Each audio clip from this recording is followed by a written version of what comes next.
Okay, we're getting up live here. Hello, everybody, and welcome. This is the Sights and Sounds of Earth right here on Starship Adventures. And tonight we're going to be watching for breaking news. We're going to be watching for severe weather. We're going to be watching for a lot of things. But I got to tell you, it is a dead night out there. So I've got on tap tonight. We're going to have a discussion about something that many of you may not even know about. Something that's really cool. Something that happened a long time ago. Happened 4 or 5 years before I was born, and that's the 1964-1965 World's Fair in Flushing Meadows, New York. And like I said, that was in 1964 and 1965. And there's a lot of really cool things that happened during this. And tonight, what I'm going to try to do here is if we don't have breaking news and we don't get too busy, what I'm going to be doing is I'm going to be trying to go through that with you guys. I want to tell you all about it. There's some really, really neat things that happened at the 64-65 World's Fair that makes it very special. This World Fair had a lot of really cool things about it. You know, like it wasn't actually technically a World's Fair. It was called Peace Through Understanding was the overall theme, and it featured the Unisphere, which you see there on your picture there, and it also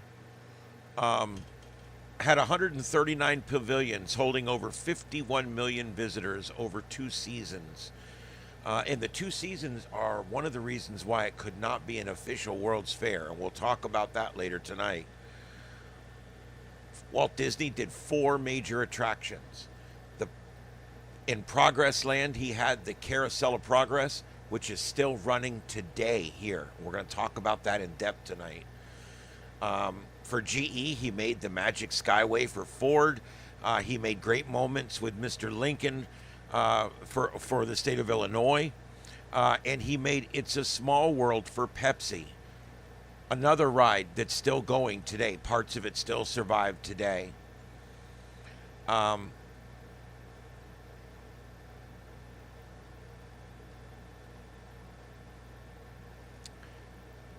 This World's Fair was actually the template that Disney used to build Epcot.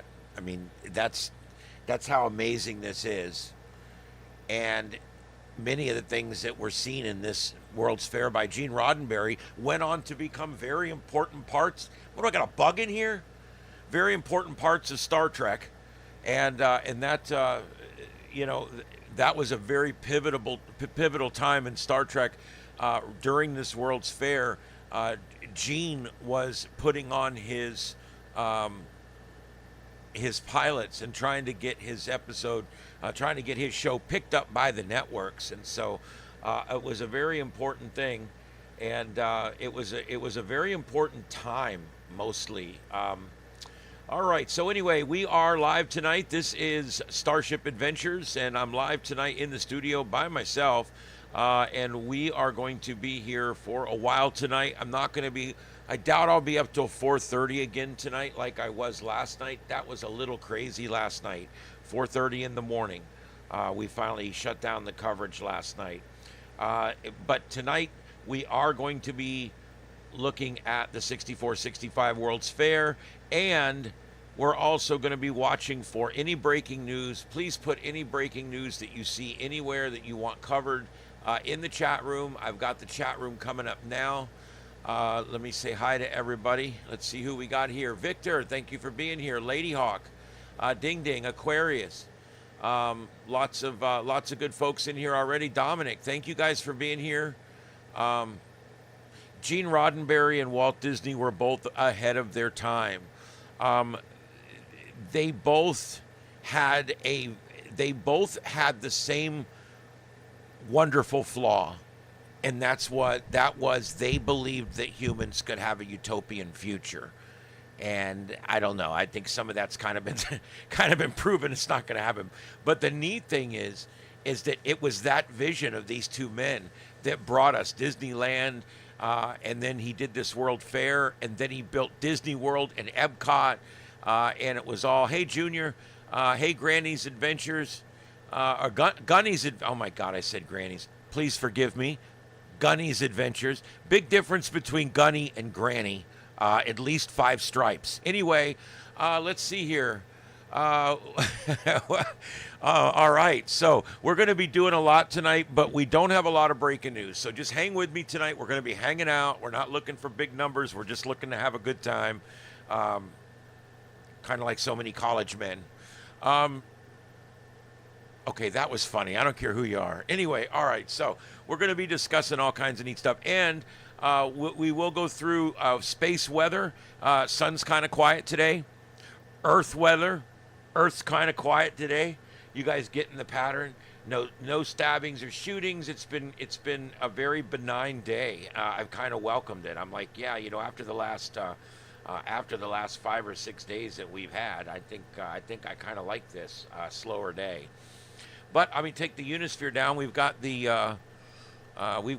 radar up here, and I want to show you guys the only areas tonight that we're looking for strong weather are these 2 brown circles.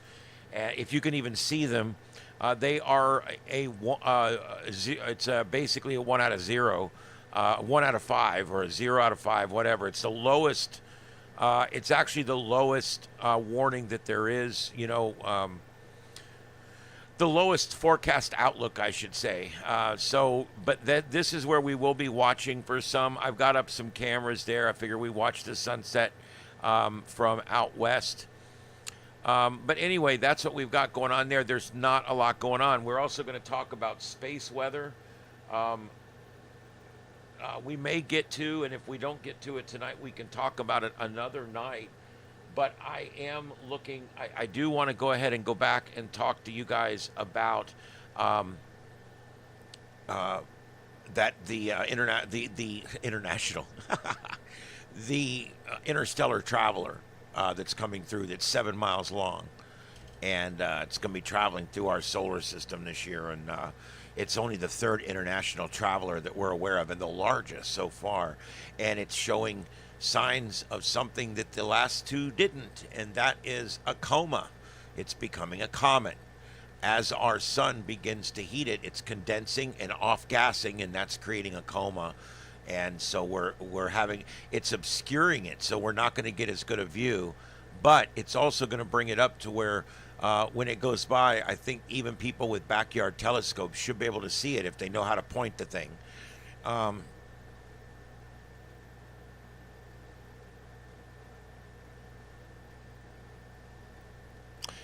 Dominic, I agree with you on the Prime Directive. I actually believe the Prime Directive's real. It exists out in the universe, and that's why they haven't contacted us yet. We do not meet the threshold for the Prime Directive, and if we use the Star Trek timeline, we won't for another 60 or 70 years. Let me see.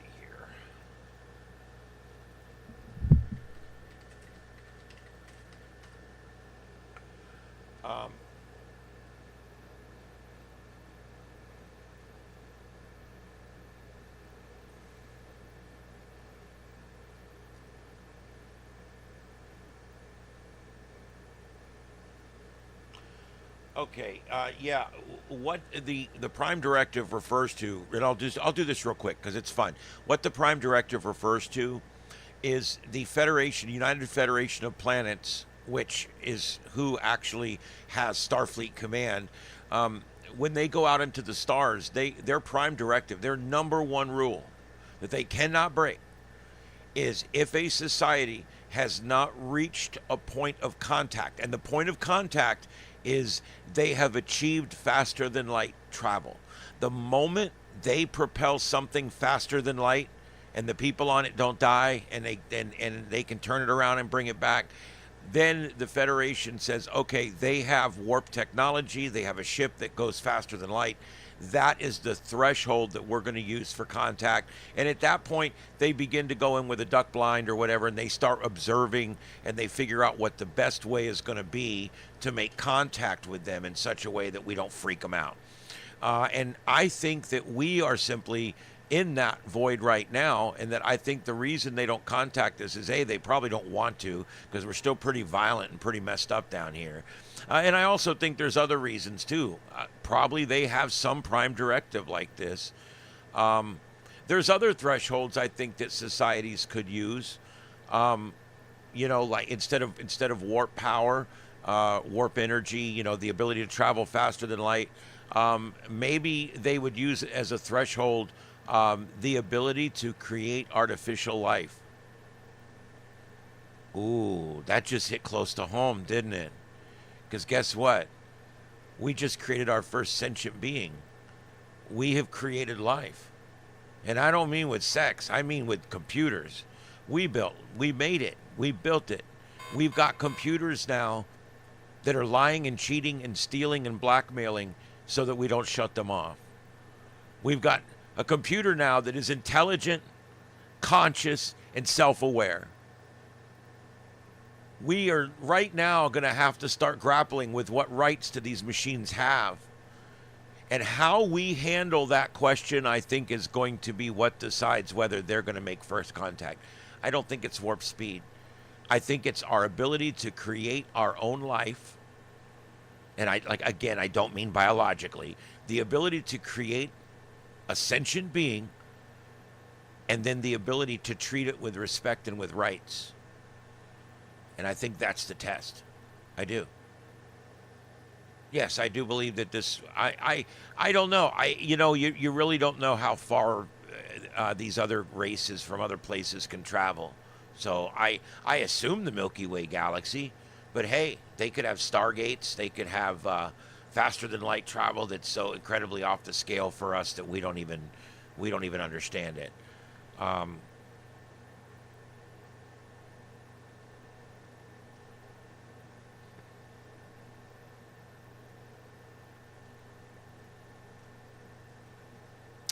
Yes, yeah, and they call it the United Federation of Planets in Star Trek, but you can call it the Federation of Light, whatever you want to call it. That sounds good to me. But I do believe there is definitely a federation of beings from higher technological races than us, and they will eventually induct us, or they will eventually come and kill us, whichever happens. Remember, Stephen Hawking, probably the smartest man to ever live in our lifetime, came out near the end of his life and said, stop trying to contact other people out in space. You're probably not going to like the result. Because, look, we treat roaches like we do. We step on them, we spray them with all kinds of chemicals, we make them to where they can't have babies, we make them to where they can't breathe, and they lay there and die over the course of days. Look at the horrible things we do to roaches. All they're trying to do is coexist. I mean, when you really start looking at things on this scale, remember the number one thing science fiction gets wrong. The number one thing science fiction gets wrong is the fact that all races out in space are not 5'7".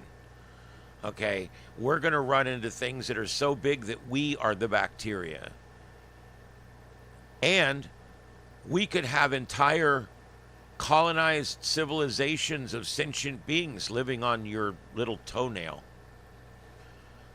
right now. Size, when it comes to space, is relative to the solar system that you're in, relative to the laws of physics that you're under, and relative to whatever has happened in that space leading up to that moment. No, we are definitely not alone in the universe. There's no way. Look, let me put it this way, okay? Let me put it this way. Anywhere on this earth that life can grow, it will grow. Well, the universe is the same way. And you're telling me we're the only planet in the Goldilocks zone? Negative. I'm telling you right now that we can only see a few percentage points of what's actually in space. We don't know what's out there. Every time we put the Hubble or one of these telescopes, these orbiting telescopes, we'll face it into a certain direction that we think is void. We'll put it into a void. And they'll open that shutter and they'll keep it open for 30 days. For 30 days. It's taking a picture of the exact same point in space. You know what we find? Another galaxy. The harder we look, the more we find. No matter how far we look, we find more galaxies. We find more everything. We find things we can't even really understand. It's craziness. So to think that we're the only ones, it's not only arrogant, it's ignorant. I mean, I'm sorry, but there's no way. There's a billion stars out there, and even if only 1% of those stars could harbor life, that's a million stars with life. So, I mean, you have to start looking at it. It's sheer numbers that you have to look at. Just the sheer numbers proves that we're not alone. There's no way that this is the only rock in the entire universe that green shit grew on. Seriously? That's naive. I'm sorry. Yes, I saw the AR5RM. I saw that. What? Is that the Quansheng one or no? Wait a minute. The AR5RM. I think that's the Baofeng one. All these Chinese radio manufacturers have come out with new radios, and I recommend people that aren't even ham radio people or enthusiasts, if you're a Survivor guy, get with me and I can spec you $40, $50 worth of equipment that you're going to love me for. And you buy one of these little Baofengs and one of the little kits that comes with it with little antennas and everything else and spare battery and everything and the USB-C charging standard.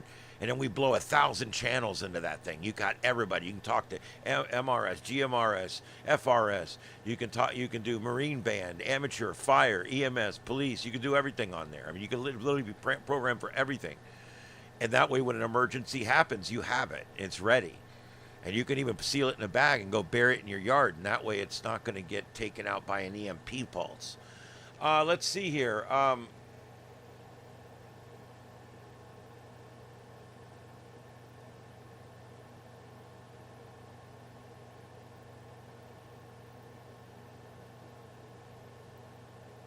Yep.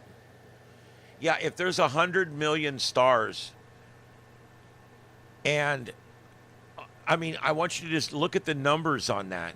Even if only one, I don't know what, 0.00001% of those stars has life, that's thousands and thousands and tens of thousands of planets with life on them.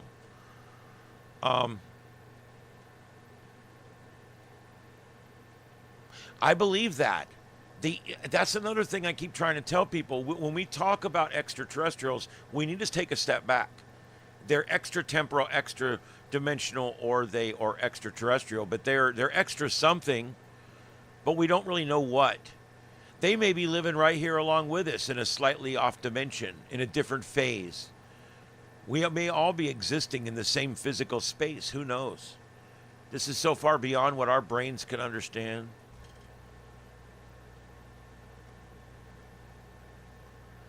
Oh, I'm sure. Every time they look out in space, they see another galaxy. It's crazy. Yeah.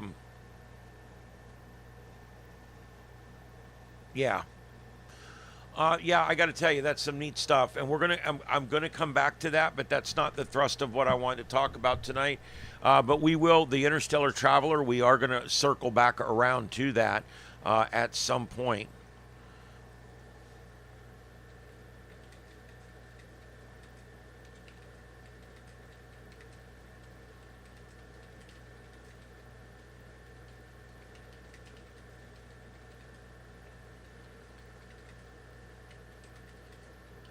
Okay, here we go. Yeah, and ChatGPT has just added some more stuff. They're trying to get it together on ChatGPT to do images better. I want to tell you guys what we did this morning. I got up this morning about 10 o'clock. I got up late because I was up till 4:30 in the morning. I came out here and I sat down, and we ran into a bit of a roadblock with that first program we built. It just wouldn't quite do it.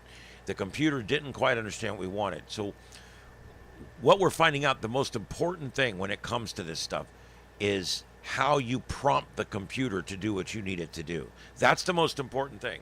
And so what I did this morning was I sat down and I told ChatGPT, write me a proposal for a software developer that's going to build the following program. And I just listed everything it does, everything it has to do, everything it can't do, everything it must do, and how it has to do it, and how it has to truncate this and cut that. And I hit go, and it wrote me the absolute perfect synopsis for this program. It was perfect. Had everything in it. I changed about 3 lines because I wanted to add a little of this, put a little of that. I sent it over to Jake. He took what I sent him and just put it into the AI that builds the programs. It built it. He loaded it. He pressed go, and it went. This would have taken weeks and tens of thousands of dollars just a few years ago. It's amazing. It's absolutely amazing.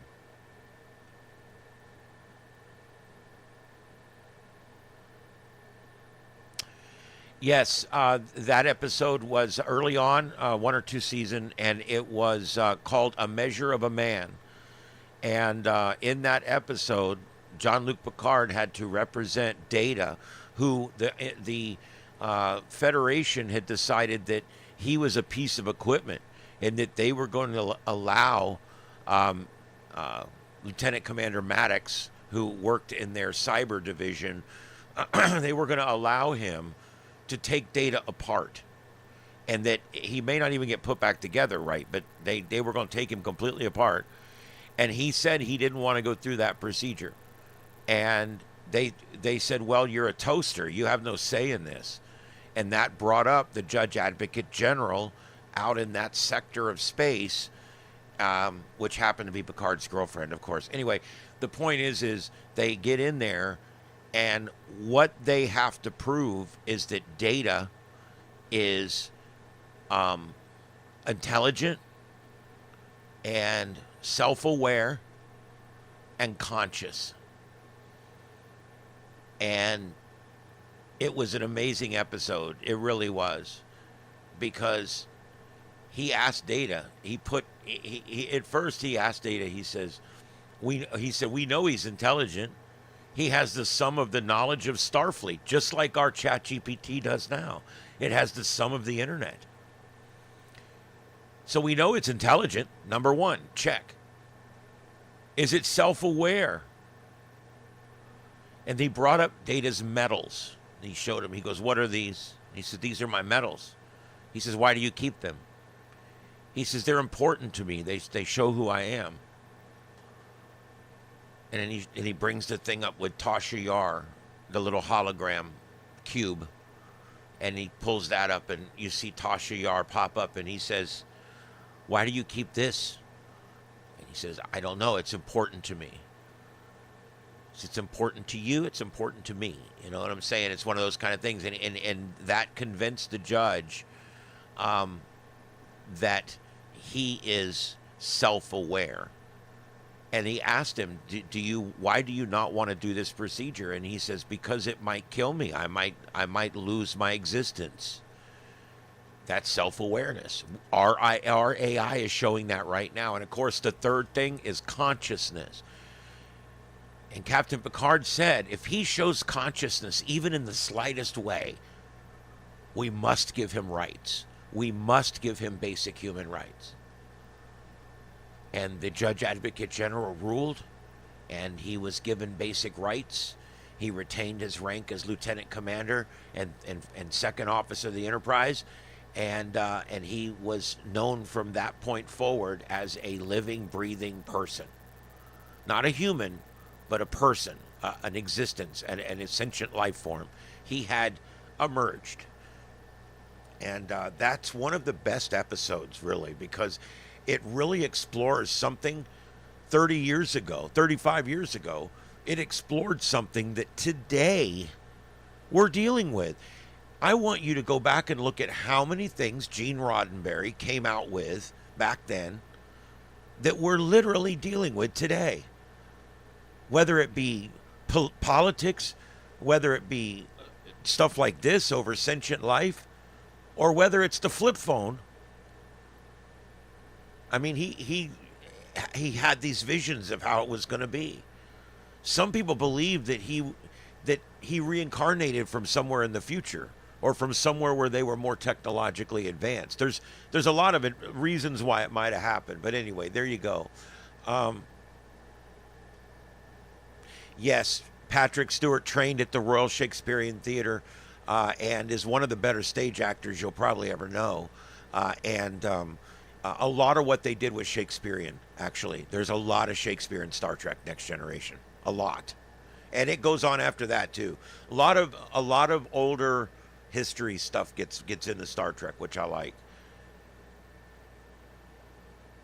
The top left cam is Skid Row out in California. That's Skid Row.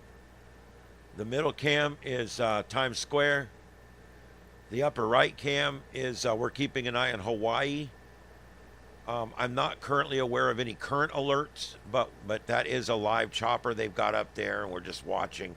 And then the center on the right is another live cam from Hawaii there that we're watching.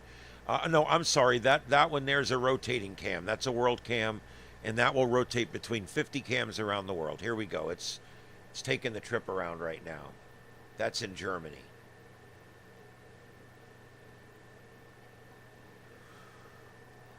So that's what we got. There's nothing to really show you guys tonight. And then, of course, down the left side, we've just got some static weather cameras up just for something to look at. In just a minute, I'm going to be putting up a video while I talk about the World's Fair and all the things that happen there. But first, it's 9:45 on the East Coast and 6:45 on the West Coast. I'm going to do the news real quick. I'm going to take a 5-minute break, and then I'm going to come back and start the discussion on the 6465 World's Fair, the most important event that you never knew about. I think that sounds good. That's a good tagline. I write taglines at work. Anyway, the U.S. economy grew faster than expected, a 3% annualized GDP growth, beating all forecasts. And through much of the boost came from, a lot of the things that are going on right now with the tariffs and everything. A lot of people felt that these tariffs were going to plunge us into gray and disaster. And I have to say at this point, things are looking up. They're actually making things better at a time when they probably should actually still be making things worse. So happy to see that. We really need a good kick in the arm right now. I don't care what politics you are. We need to get past this COVID thing. We need to get back to steaming down the tracks.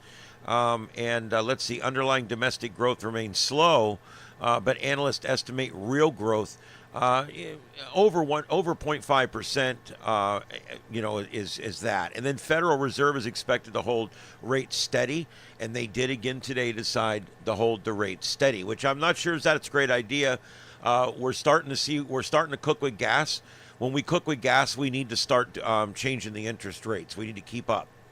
But the federal interest rate holds at 4.25 to 4.50. That decision is a cautious stance amid global tariff tensions and inflation risks, although the inflation went down. So I'm not sure. I think there's a little bit of politics here, which means we're not going to go any further into it. An expert oceanographer explains the Russian earthquake and tsunami risk. He was talking about the mechanics of an 8.8 quake that happened yesterday. And as you guys know, we stayed up late last night covering that. There was a lot of discussion about the modeling of the waves and everything else. They did get about a 5-foot rise in certain spots along the Hawaiian coast. A lot of it depended on the direction and angle of the coastline and how shallow the beach was, how far out, and things like that. But there was some water push that did come in last night. Okay, NASA launches Tracer's space weather satellite. 2 satellites launched to study Earth's magnetosphere and improve understanding of space weather threats. This is good because we don't have a lot of space weather instrumentation right now, so this is good. Instruments will track changes, charged particles flows that can disrupt communications, power grids, and navigational systems. This is going to give us a great opportunity to get a better look at the electromagnetic environment out there. Part of the broader push to enhance space weather predictions following recent solar activity. Heat waves straining the power grid. ERCOT, I don't know if they call it that, but anyway, that's the power company out in Texas. They're warning they may have to do rolling blackouts if things don't start to improve. They're really asking people to back off on energy consumption, charge cars at night, and try to do things during the day that use less energy. To try to save what they got. They're trying not to have to do rolling blackouts, but the air conditioning has put such a demand. It's pushed it right to the limit. Utility companies are ramping up alerts and urging energy conservation. State officials assess grid resilience amid rising climate-driven usage spikes. We're having a problem right now with renewable energy on the grid. As much as I'm okay with renewable energy, as long as it doesn't lose anybody any money, I'm all for it. We're almost to the point where solar panels can make people a little bit of money. We're almost to the point where windmills can make people a little bit of money, although not yet. They're still, by the time they tear it down 15 years later, it's cost them more than the electricity they made. But the point is as this stuff continues to grow and more of it goes online, we lose depth of capacity. And what that basically means is if you got 10 generators running and a bunch of people down the street start turning on everything, you can just start up more generators. You can turn on more power. You can bring up more generators, and you can turn the throttle up on the generators. You can do things to make more power. When it's a solar grid, or when it is a tidal motion generator, or when it is a wind generator, what it's producing at that moment is what it's producing at that moment. It produces everything it produces, and it dumps it on the grid immediately. Okay? This is why half of Europe went out a while back. And so that's what I'm concerned about, is as more and more of these states and areas go to solar and they go to wind and things like this, I'm not necessarily against the technology or the eventual move to it, but the problem is we've lost all the depth of capacity. When you lose that, when there's a sudden drop in electric coming onto the grid, either due to, like down here, thunderstorms all begin to form right about the same time every day. And so in 1 hour, your grid, your solar grid could be cut in half in 1 hour. The grid here can handle that because we still have much of our capacity being made by natural gas, nuclear, and bunker C and coal. So because of all these different ways we make electricity, we can bring up plants. We've got 8, 10 plants over here. We're running 3 of them right now. 4, 5 of them. Oh, we need another one. We start up number 6, and we just run what we need to run. It's that simple. But when everything is solar and everything is wind and tidal and these other things, there's no way to suddenly ramp up or ramp down capacity. There's no dimmer switch. So if suddenly you're producing way too much power to the grid, you could eventually have an overvolt on the grid and cause damage to people's equipment and everything else, damage the grid. So that's what I'm concerned about right now, is the depth of capacity when it comes to this kind of stuff. Hawaii has lifted their last tsunami warnings this morning, and the tsunami warning briefly extended around, but it was canceled once the final measurements were taken. Emergency officials urged residents to stay alert while emphasizing closing of warnings with no damage. There really was no damage, very minor, if any. And that's the good news there. Highlights the effectiveness of real-time tide sensor networks and alert systems. We need a lot more real-time tide sensors in this area and all over the country. And I'm hoping we get those from the government going forward. Major U.S. power outage linked to heat stress.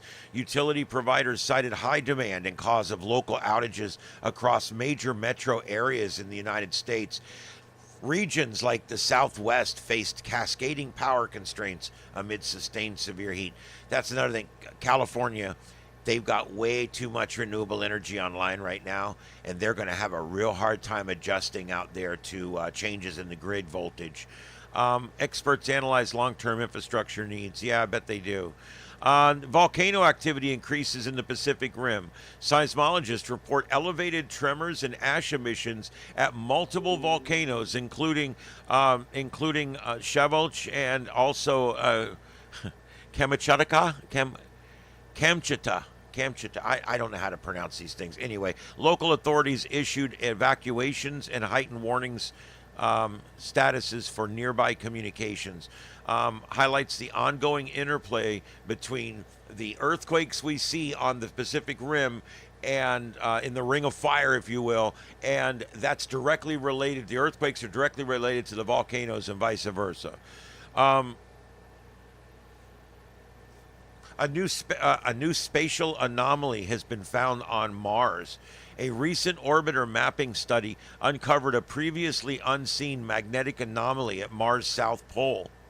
This could alter the understanding of Martian core dynamics and solar interaction. Promises follow-up missions, deeper geological analysis down the line hopefully will tell us more about what's going on. I'm going to endeavor to put out an article or a white paper on this in the next few days. This is very interesting to me. Yeah, we're going to do that.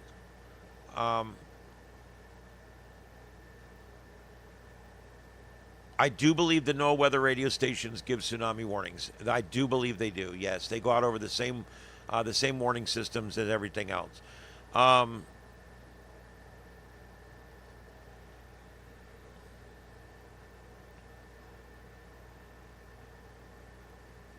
SpaceX is now pushing a firmware upgrade that enhances low latency connectivity in polar and far northern regions with Starlink. As you know, there's been issues, a few issues here and there. It seems to be working okay. And I think it's only going to get better. We're in the second generation of equipment now. Third generation will be coming out soon. But users in Alaska, Canada, and Northern Europe report more consistent bandwidth and better signal reliability since this last firmware has come down the line. Support critical comms for remote operations and emerging Arctic industry activities. These things are nice. I mean, they're putting them on everything from cruise ships to icebreaker ships up in the Arctic. They're putting Starlink on everything now. We're even looking at Starlink rigs here to put up cameras to keep up during hurricanes and things like that. So really neat stuff.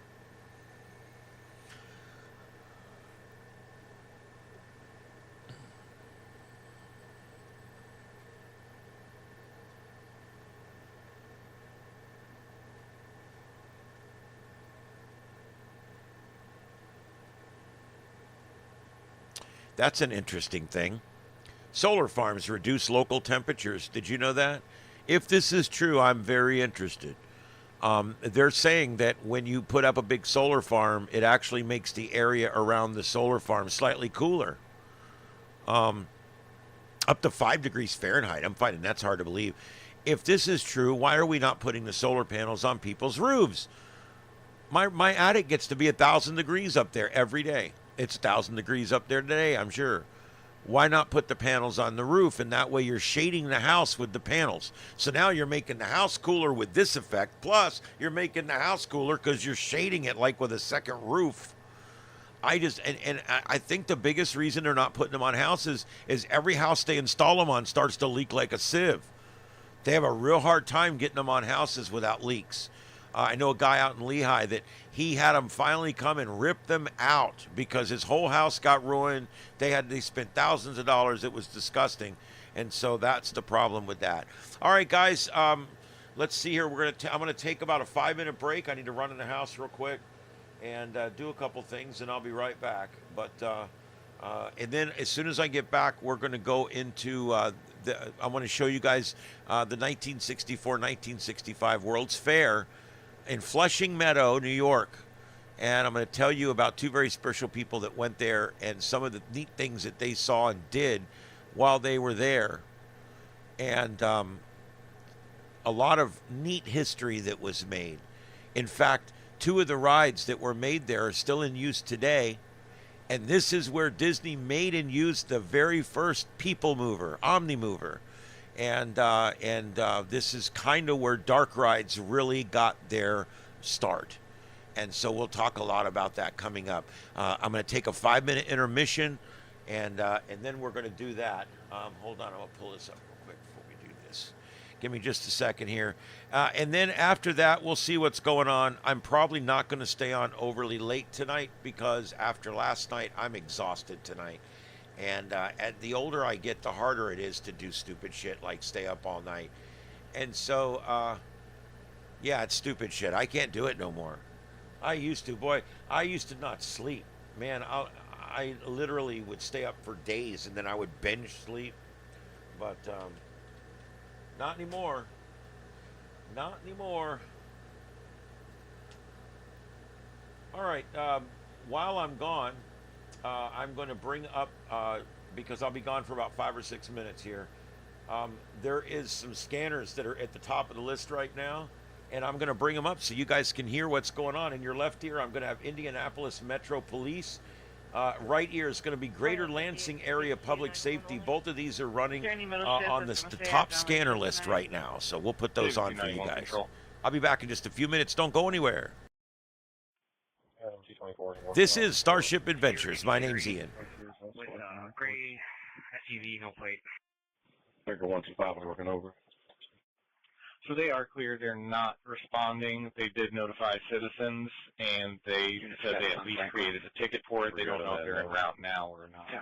They've been notified as well. Okay. 7:30 tonight. Tower, control 107 on traffic. License plate 68, you still 10-2. 8914. Dealer. Where'd you say? Where's your location? 30th and Sangster. 10930 on where? Sangster. Sangster. You need a second unit. You go back 337. Clear. October North District 11, domestic with a weapon, 2011 North Meridian Street, Ward Apollo, 2000 North 50 East. 327. Adam. 6 out of 63 tonight. Number. 6-9, same traffic. Okay.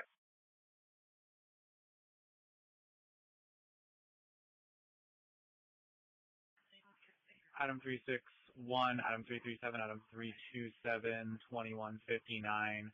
Burgundy Versa, Indiana plate, Delta November Charlie 300, behind the Julian Center, male with assaulting female. He had a gun in his hand. He pulled the car off. It's unclear if he's going to be coming back. I'm going to get some more information on direction of travel. Northwest 41, Frank 325, Frank 360, Frank 325, Frank 360, local check of a person, 7101 Islander Drive, apartment B, Baker. Callers would like her 19-year-old son to be checked on. He just flew in. Is having suicidal thoughts. She doesn't want an ambulance as well. He just wants to speak with an officer. His information's on the MDT. 973, go ahead. 2100 West. Control 337 should be with 1807. Hazlitt, no commissioners. Edward, X-ray, Zebra, 8248. I was just there. He won't open the door, so I'll do what I can. 2124. He said that he's now willing to talk to somebody. 1042. Clear. Adam 331 and 357, residential line 3420 Carrollton Avenue B32. Your radio clip, sir. 331. Salt Creek, Key Scott. 1042. 2200. 2200. Well, 363. 2223, 1042. Same time. 25. North 43, Adam 369, and Adam 338, disturbance 1609, Kessler Boulevard, East Drive. Control 2222. Do you show me log off? Affirmative. Adam 369. Control 29. 5M 9 367 and 369 and 4201. It's going to be female caller, and no one is letting her Chinese. get her baby's formula and diapers. Northwest Beat 82, Frank 337, Frank 330, business alarm 3487 West 86th Street at Ross, dress for less. 337. Could you holler at Sallyport? Tell them to open the door. I've been sitting here for 5 minutes waiting. 2871 control. 369, go up. We'll stay on service. We'll be back on. 491, non-medical at Grand Haven, 3145 West Mount Hope, 3145 West Mount Hope, across the Bedford and Morse River. Going to be on the main floor at the entrance. 78-year-old female on witness call with head pain. There's clear. Units Road 5751 Ridgewood. I'm in 37. Clark near noises outside of his window and can see shadows as well. Maybe he doesn't want to look outside though. Or something last night. Available supervisor to 227. 68. Welcome. Yes. 314. Looks like there's quite a Southeast 261, Charles 351. 314, is there any way that you can send your TX if you're available for a call? None of them mention any 96 issues. It doesn't look like a report was actually taken for one of them. 342, having Arlington. 227. 2202, white male, white shirt, dark shorts. He's outside the caller's house. Last seen walking northbound. I don't know what they're fighting about now, but we're not there anymore. It's just between two females. You talking about the Costa Boulevard? Affirm. That's clear. Southwest 31, David 338, David 338, harassment report at 1004 South Lyons Avenue, 900 South, 4200 West. 338, we'll take it. Dispatch 4046, we're going to be out at Spare. North District 72, Adam 338, Adam 370, Adam 338, Adam 370, welfare check for person. 8080 Oakland and Road. There's a female passed out in a silver Cadillac. She's been there for 2 hours, not responding. Vehicles off, EMS isn't out. 3865 Benson. Could you clear me of my current call and put me back on the fraud that I was on earlier? On cars, y'all are free to go back to whatever y'all were doing and control put me and I'll beg unit back on in a minute. 338, 370, 2203. Southeast B41, Charlie 38, and another car for trouble the person 602 East Thompson Road. 3 and 320. 2203, it's second-hand information, room 182, employee has a front desk to call. 2 people in the room that are not supposed to be there. So far. 2203. That was clear. 2252. Control 2352. Break. 491, 3145 West Mount Hope. Right. You can close out CAD 2183. 491, you got on your call?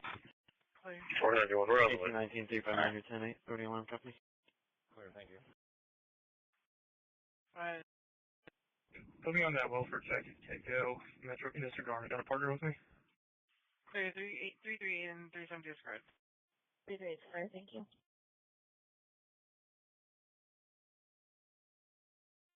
Control 37, can you have the victim step out? Okay.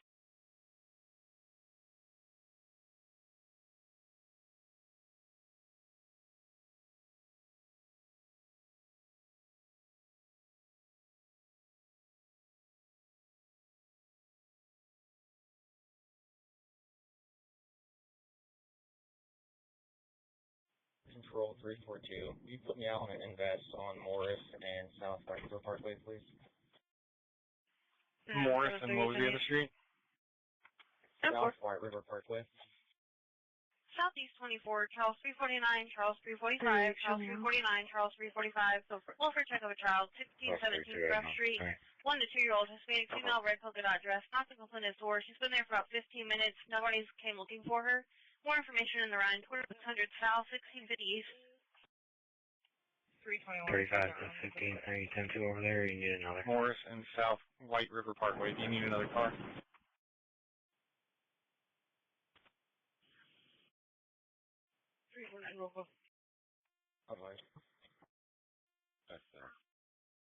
Charles 321, Charles 349, 2205, Charles 345 is car. Control 341, can you advise the plate type for a recovery vehicle? Drive Zebra. Yeah, David 342, is that West Drive, South White River Parkway, West Drive? Dispatch engine 91. clear, thank you. 357, if you're not close, you can come first. Clear, thanks. 327, she's coming out. Okay, everybody, let me take it back here. All right.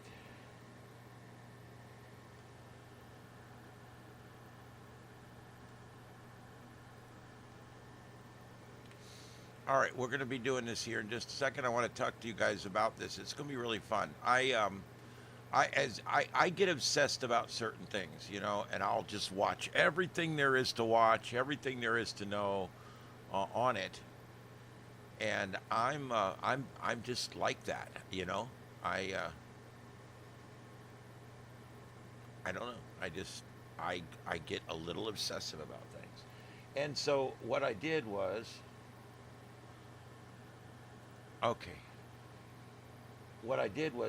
one day I was looking into some stuff with Disney or one of them, or Gene Roddenberry. I'm obsessed with these two guys because I think they're just two geniuses of our time. But because they didn't build rocket ships, I don't think they quite get their due. But anyway, let's do a quick reset, and then we're going to start right into this. Hello, everybody. My name's Ian. This is Starship Studios. We are live broadcasting on the World Wide Web on YouTube, and we are here live in Southwest Florida.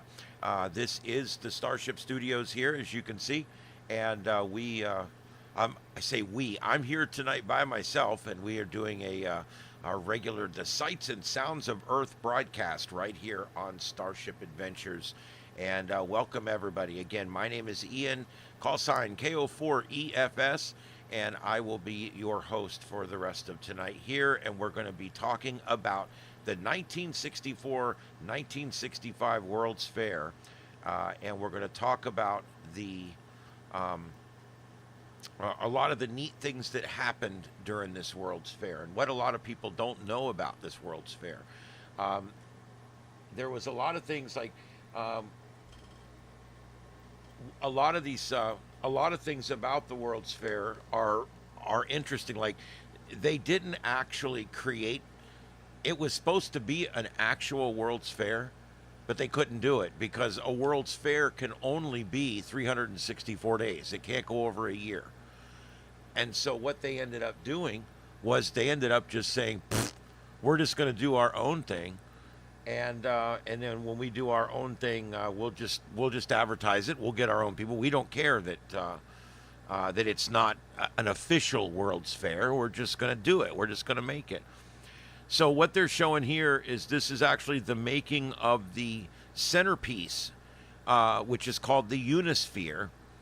And the Unisphere was constructed in just about 110 days. It was built by U.S. Steel at Flushing Meadows. It was built on site, and that's what you're watching right here.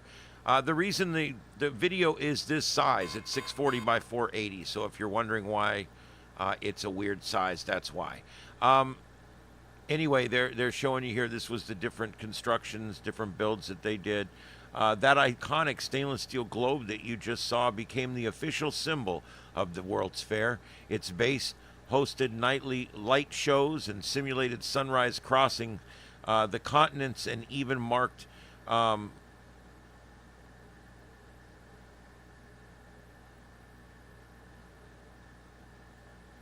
anyway, let's see here.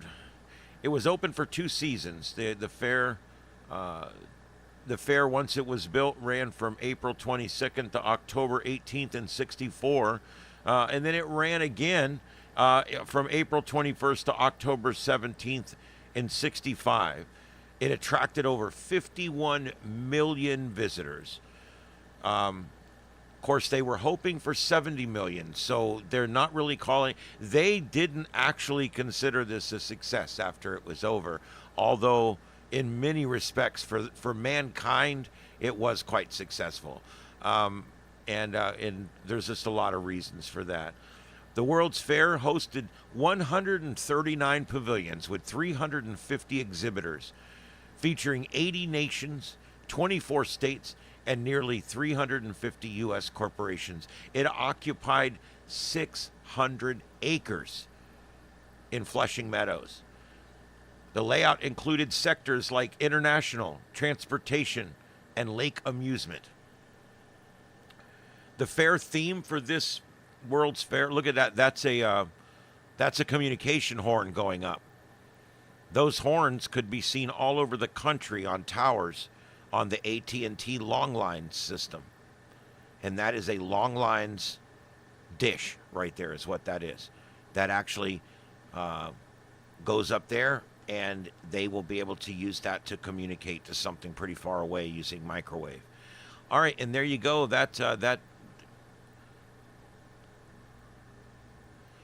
This was quite the undertaking. I mean, a lot of what was built out there was built custom. Everything was built custom. The tracks, the channels, the rails, the rides, a lot of this stuff had never been done before. So when they started making this stuff, it was like, holy shit, they're really wanting us to make something that's very futuristic and held up by just one or two big poles or whatever, and they did it. They figured out ways to make some of the most interesting buildings and rides that ever was made. Let's see here. The fair's theme that year, I said, was peace through understanding. It expressed through exhibitions promoting global cooperation and innovation during the Cold War tensions. Remember, 64, 65, this would have been the first decade of the Cold War pretty much.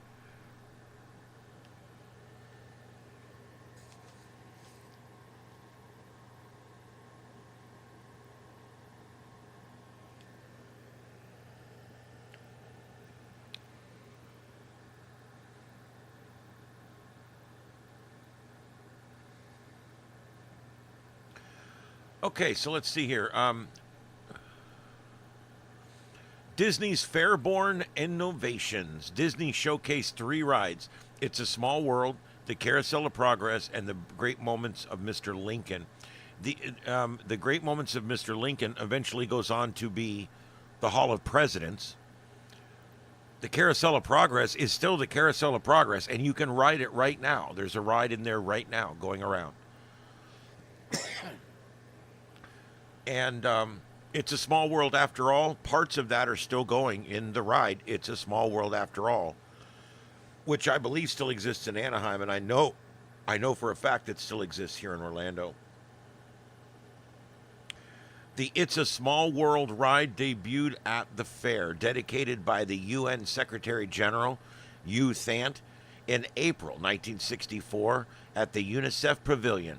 It drew up over 40,000 riders a day, totaling over 10 million visitors by the time the park closed in 1965.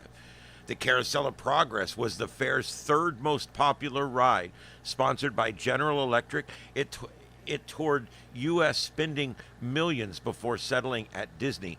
That carousel went out to Anaheim for a while after the World's Fair, and it played in Anaheim for quite a while. And then it finally, I think it played in a few other places, and then finally they bring the big round Carousel of Progress, and they bring it over and put it in Disney World here in the Magic Kingdom, and that's where it still is today. They're building the Unisphere. That's what we're watching here. They're building the Unisphere. And the video we're watching is actually from a television special that they made about this later. That Unisphere is a lot bigger than it looks. It kind of, when you're a little ways away from it, it gives the impression that it's not as big, but it is very big. Huge. All right, let's see. The Carousel of Progress currently holds the title of the longest running stage show in American history. Isn't that crazy? I love the Carousel of Progress. Do you guys remember the Carousel of Progress? I mean, tell me you remember it, right? I mean, you have to remember that. The Carousel of Progress, it was an amazing ride that basically it was... You started out in like 1900, and you would progress 20 or 30 years around, and the audience moved around the stages, which were fixed in the middle. And every time the audience would move, you would see a different part of the stage. And it's set like a little bit of a musical.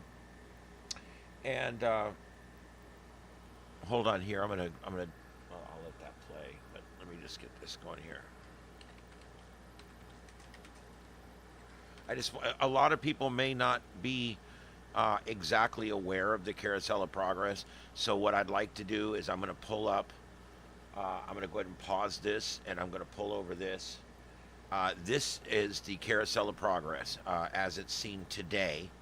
And you walk up the ramp here, and there it is. It's a round building. When it originally debuted, the second floor had all kinds of neat stuff up there, but they don't do anything up there anymore.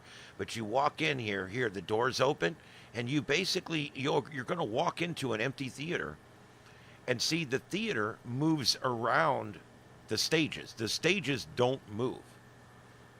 And that used to be a big General Electric emblem there until General Electric finally pulled its funding for this ride after many decades.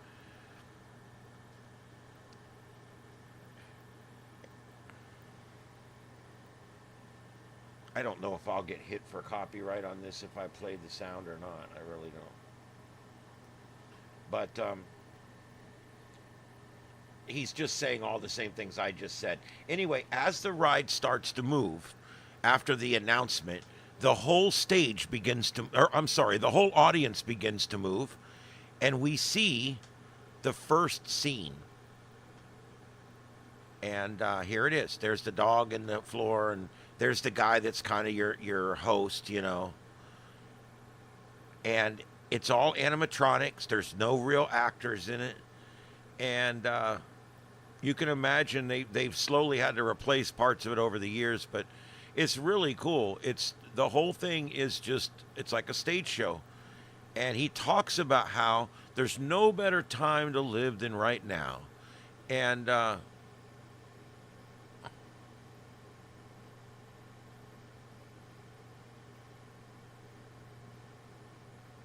that's right. I just heard that in my ear. It's a great, big, beautiful tomorrow. You know, they wrote 2 different songs. They've changed it back and forth a few times. He's talking about how they can travel across the country by train in just 7 days. It was neat because it gave you an opportunity to see kind of how the future would go.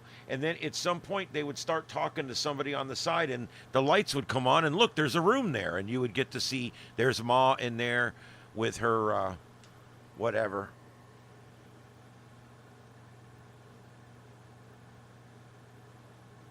She talks about the washing, the drying, how they do it back then.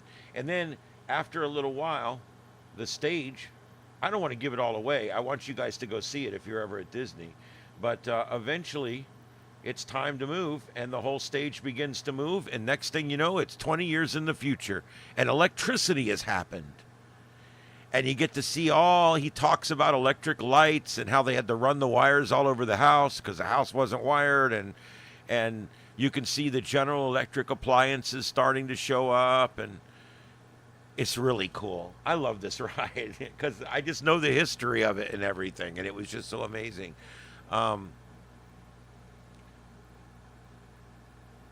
then you get to see the different people. They're getting ready to go to a thing there. They're all dressed up, and like I said, I really don't want to give it away, but we eventually come into, the 50s, and there's all your General Electric appliances from the 50s.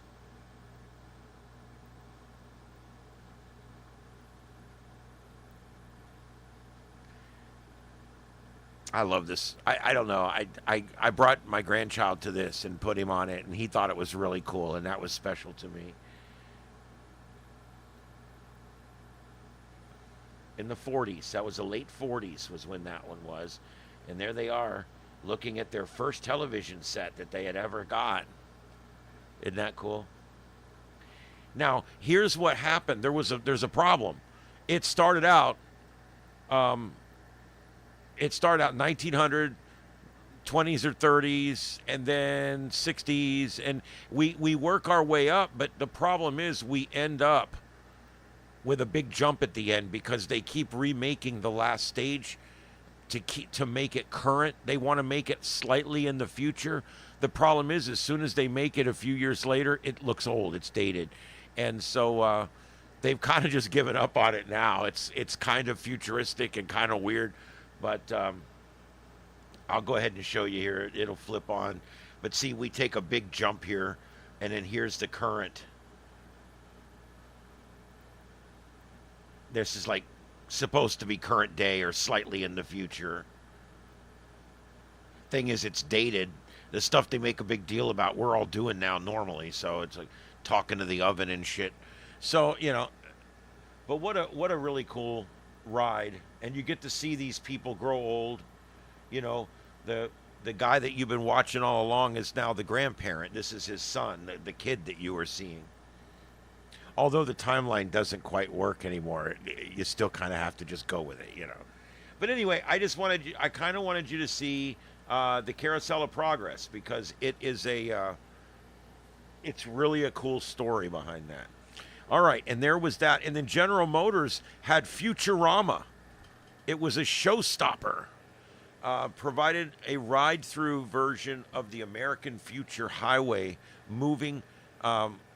with moving dioramas. And what they would do is they would basically allow people to sit in a new Ford, a Mustang, and they would sit in the Ford. But the Mustang actually, you could turn the knobs and turn the radio on and stuff, but it wouldn't start up and run. It was on a track, and there was actually a track that would bring the car along, and you would get a chance to ride. It wasn't a fast ride, but you would get a chance to ride in one of the brand new Ford Mustangs, and they were selling Mustangs. That's how they did it. They were selling plane rides at this World Fair down here to Cape Coral to see if you wanted to buy a piece of land in the swamp down here. And boy, they sold a bunch of swampland down here. Again, here, this is all still them building the Unisphere. I'm going to kind of go forward here, and you can see they're putting it the final touches on it there. But that's what it looks like. There it is. Oh, here we go. Here's an ad. Ladies and gentlemen, an ad.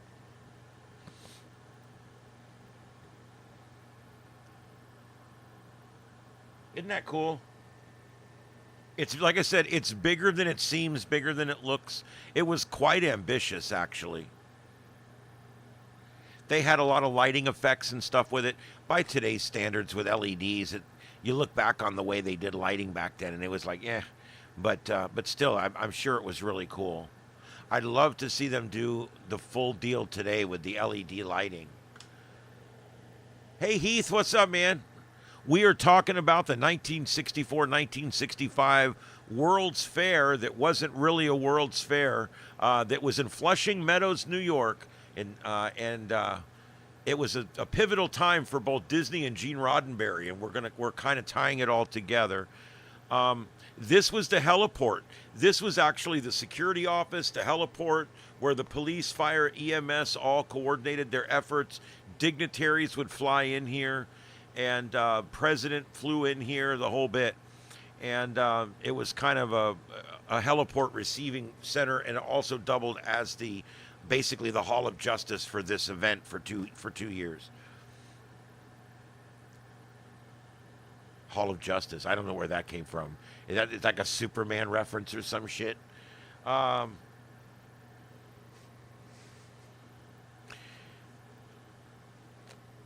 These are all shots from when they were building it.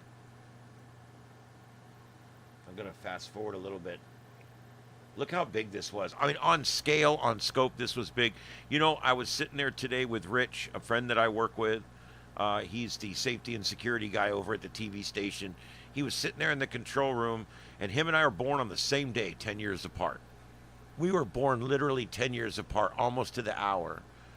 And I told him what I was doing tonight. I said, I'm doing Flushing, New York, the 64-65 World's Fair. He goes, I was there. I said, get the F out of here, dude. He says, no, I was there. I was there. And I'm like, you got to be kidding me. There's no way you were there. He says, yep. And so we talked about it for a few minutes, and sure enough, he was like, yeah, I I was 5 years old. I can still remember going there with my family. And he says, we drove by there not long ago, and guess what's still standing? And sure enough, they're still standing. There's the two UFO lookout towers that you saw at the end of Men in Black. Those really exist. The end of Men in Black, they went to Flushing Park, to where the World's Fair used to be. Remember, that was all part of the storyline. And the bug crawled up there. Remember, he crawled up there. He crawled up there, the bug, and he's trying to get that thing to start up there. And they have to shoot him with the little gun or whatever. Anyway, so the point is those things are still up there today. You can see them. You can't go up in them, I don't believe, but you can still see them up there today.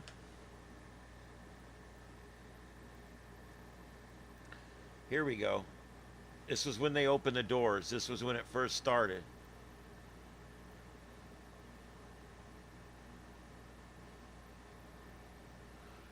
They wore suits to the fair. Just wanted to put that out there.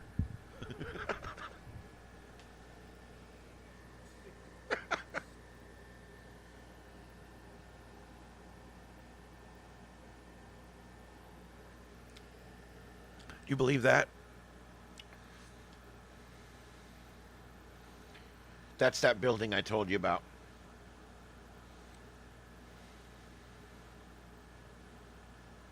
This was such a big deal back then. I mean, the volume of people that went through here was almost unprecedented. I mean, it was an amazing event back then. So anyway, let's see, what else did they do? The IBM Pavilion introduced people to the picture phone. That brings me to the next thing I want to talk about. One of the things that that was debuting for the very first time was you could talk to somebody that's in a different room and you could see their face while you're talking to them. Yeah, that's another thing. Not everybody was overweight like today. And I say that because I'm overweight myself, so there you go.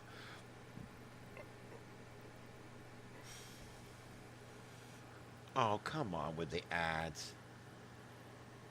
So anyway, that was the main entrance there where you would come in. And then there was like the hot 60s chicks walking around. And then I want you to look at the lights and pay attention to the lights. They're called luminaries. And we're going to be talking about those later because there's actually a whole story behind the luminary lights. And they were a very special thing.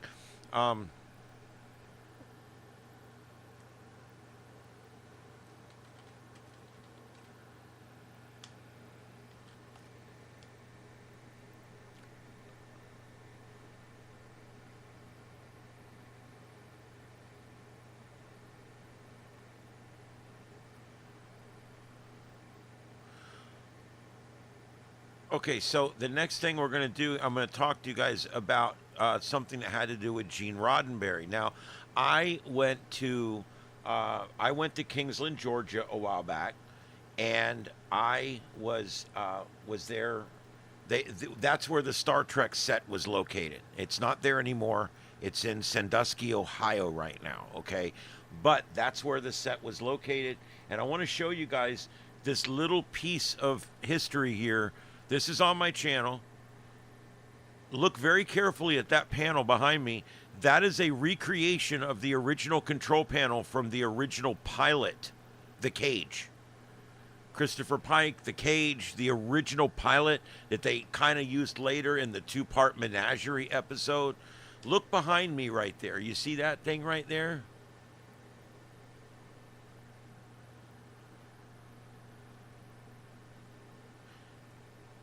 Now, they didn't keep these past the second episode. They got rid of them. But I want to show you guys where this design came from. Everybody thought these things were so cool back then. Look at that. I mean, it's very futuristic, very like War of the Worlds looking, weird, futuristic looking. And it has a screen on it, and it had a volume knob and a button. And when someone would call you, their face would pop up on there, and you would talk back and forth to them. And so it looks weird. It's like, where did he get this idea?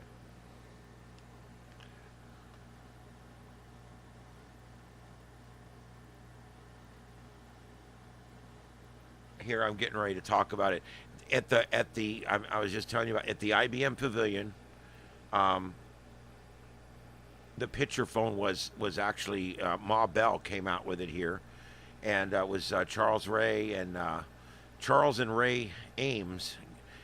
They would interact with future computing interfaces. The picture phone prototype foreshadowed video chat decades later. You see that? Look at this. That thing that Gene Roddenberry used was actually a real thing. He just miniaturized it. It didn't actually work. He just miniaturized it for the show. Look at that. It's the same thing. Did you ever think you would see that somewhere else? That weird comm device from the cage? And that's where it comes from, just like that. Boom. I think stuff like that's really cool.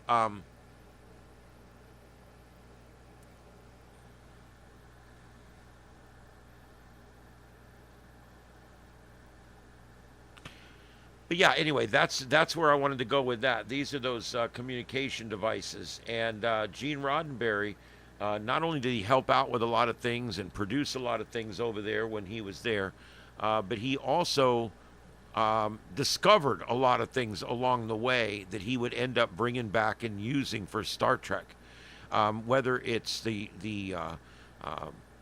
Omnimover technology, directed lighting technology. There was a lot of things that was brought back from this World's Fair by both those men, by Disney and Roddenberry.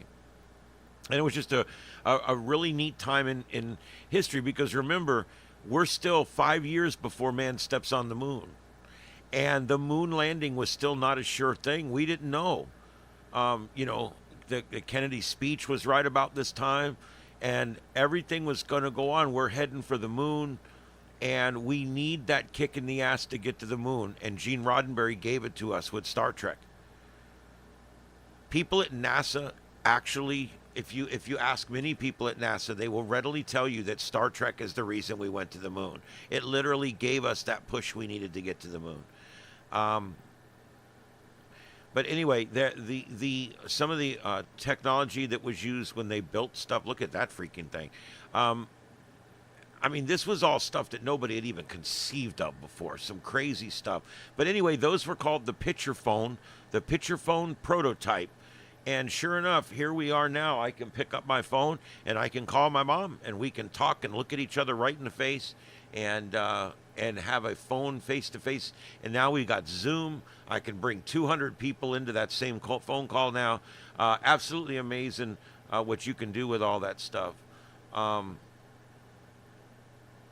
They had a lot of things like Johnson Wax had a pavilion where they did the Golden Rondell Theater, and it was called To Be Alive, and over 300,000 people watched that big movie in that special theater.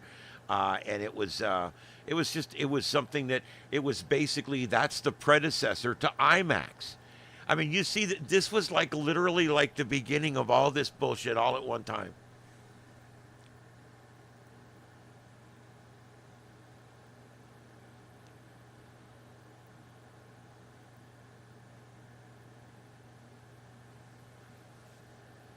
That's the suspended theater right there. That's the Johnson Wax suspended theater that I was just talking to you about. That was the predecessor to IMAX.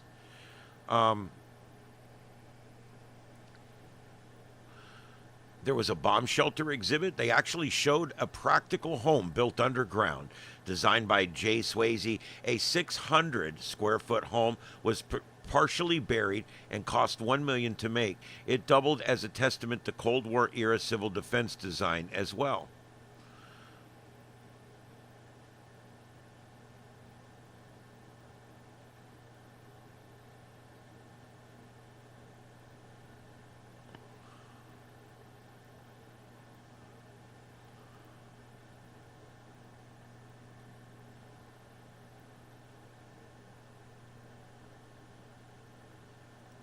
Wow.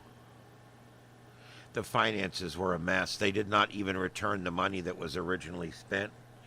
And unfortunately, it did not do well in the financial side. And like I said, it was never sanctioned by the Bureau of International Expositions, which is the people that makes the World's Fair. It was never actually sanctioned by them.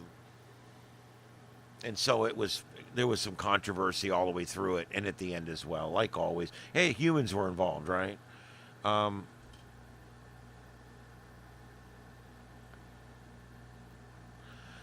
The fair attracted a total of 51.6 million visitors throughout its short life of 2 years, 2 seasons. It's the third most attended fair in U.S. history. The 65 attendance cooled a little bit, but maintained high cultural engagement. Disney's Rocket Man displayed captured imaginations.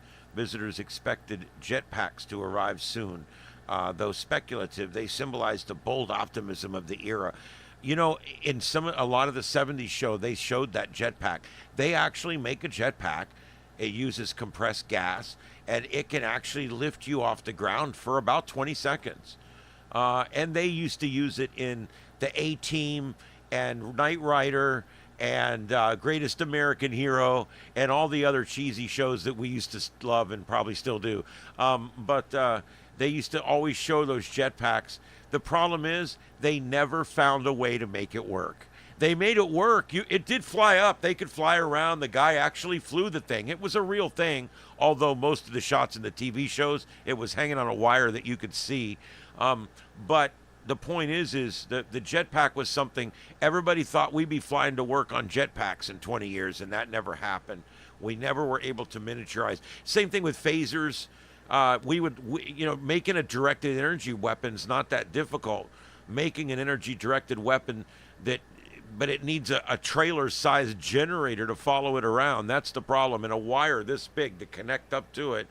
So it all comes down to, it's not that we can't actually make a phaser beam or a laser beam that would be strong enough to hurt or kill somebody. It's just it takes a power supply the size of half of a house to do it. And so we have not found a way. In Star Trek, they developed the Carousel power supply, but we have not done that yet because they just don't make anything like that. We got flashlights even with LED. If you leave them on for a day, they go dead. Their corporate finances were a mess. This World Fair never made it out of debt. It went right off the end in debt. And it was successful because everybody that went loved it. It was amazing. Many, many cool things happened there. But when you get right down to it, he lost the investors' money. It was a loss. It was a net loss for the entire thing. Look at this ride right here they're showing. Looks like something out of Disney today, doesn't it? I mean, Disney invented these rides for this fair and then brought them back to Anaheim and eventually Florida, Orlando.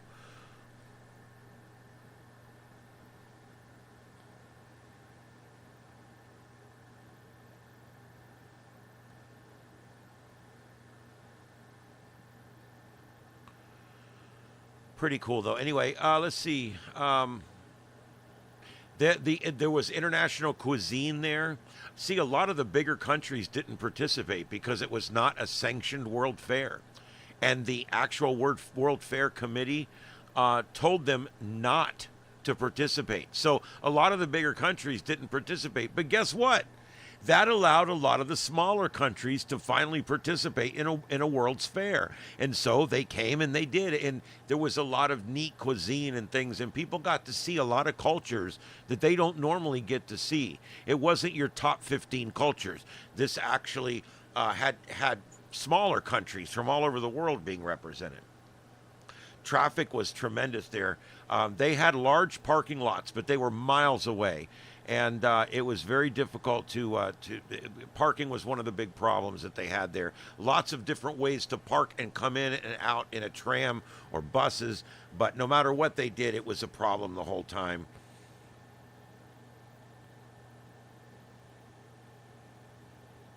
They had specially printed MTA Bluebird buses that did special, they did the 7 line, which was between Times Square and the fair. The fare was just 15 cents, a novelty ride in itself. They had the New York State Pavilion by Philip Johnson. featured a 350-foot suspended roof and 3 observation towers built in 1964. It's now a derelict but iconic structure. We just talked about that. It looks like 2 big flying saucers, and then there's the other one. We'll see that. Oh, there it is right there. They just showed it on the video right before the Jeep commercial came on. So, and that is still there. It's derelict, but it's still there. There, as usual, the government wants to tear it down. The people are trying to save it. It's the same, basically the same as always. That's what we're talking about right there. That roof inside there, that beautiful roof is gone. It has failed completely, but the structure is still there. Look at that. Isn't that beautiful? I'd love to have seen this. I would love to go back in time and just be a third-party observer. I don't even need to take part in it. I just want to go and look and watch and walk around. They had the map of New York on the floor in there, and you could walk the roads of New York. And it was all under that beautiful stained glass ceiling. And then you would take this elevator that would take you all the way up to one of the 2 observation decks. And what a view. I mean, you could see the entire World's Fair from up there. And you could see New York City proper in the distance. I mean, it was apparently quite an amazing view.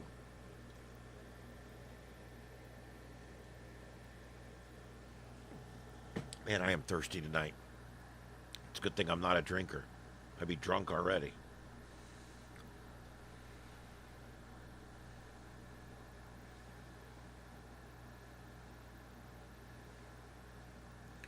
Just kind of shows you what it was like when you're up there, you can see everything from up there.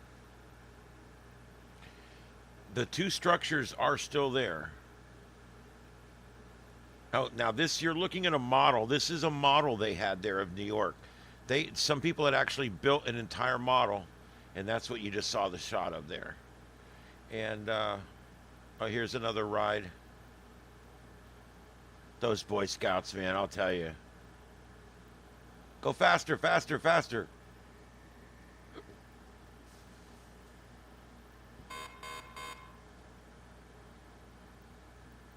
Anyway, let's see. What else do we have here? After the fair, believe it or not, most of the pavilions were simply demolished. Matter of fact, who was going to pay to demolish them became part of the problem after the whole thing was over.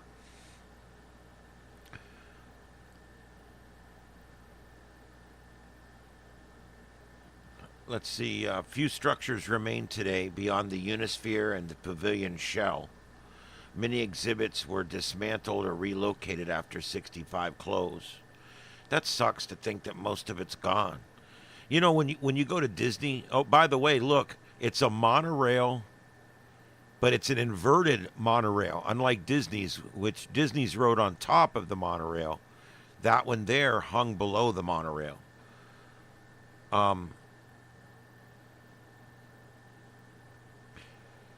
Oh, let's see here. Disney World's Epcot concept. Disney referred to the fair as a test bed that inspired Epcot, calling it a permanent World's Fair.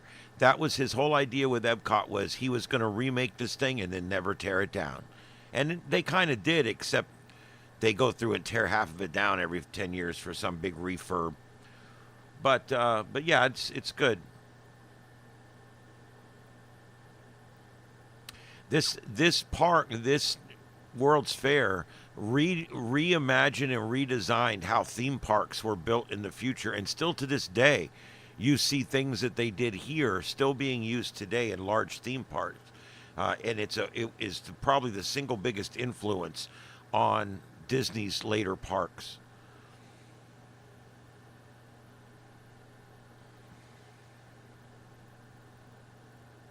The investment that was made in the hotel construction, the better roads, the transit investments in through the boroughs, the tourism momentum helped reposition Queens as a global destination. So even though the fair was a failure, all these wonderful things happened. It also revitalized part of New York and really helped out in a lot of ways there.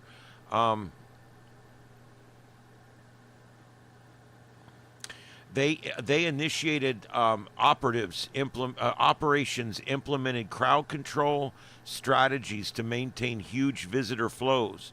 And since this was one of the biggest human events that there's been, they learned a lot of things that still are used today when it comes to dealing with crowds and controlling large populations of people at events and things like that. So a lot of things were learned from this thing.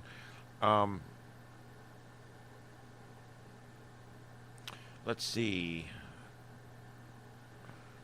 Yeah, there was all kinds of controversies too, and I'm not going to go through those because they're just really not that important. But anyway, that's pretty much my list there of the things I wanted to talk about it. But I do want to open it up for questions now. If anybody had anything.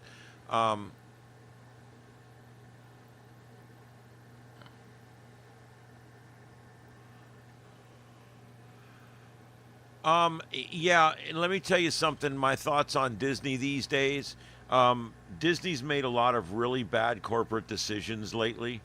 No matter which side of the political aisle you're on or which side of the social aisle you're on or whatever, it doesn't matter. Disney's made a lot of really bad decisions that have cost them a lot of money, and it cost them a lot of clout, and they've cost them a lot politically. And it sucks. But I still, deep down inside, I have a love for Disney that I can't get rid of. And so it's literally one of those things where it's like a really good actor that you can't stand.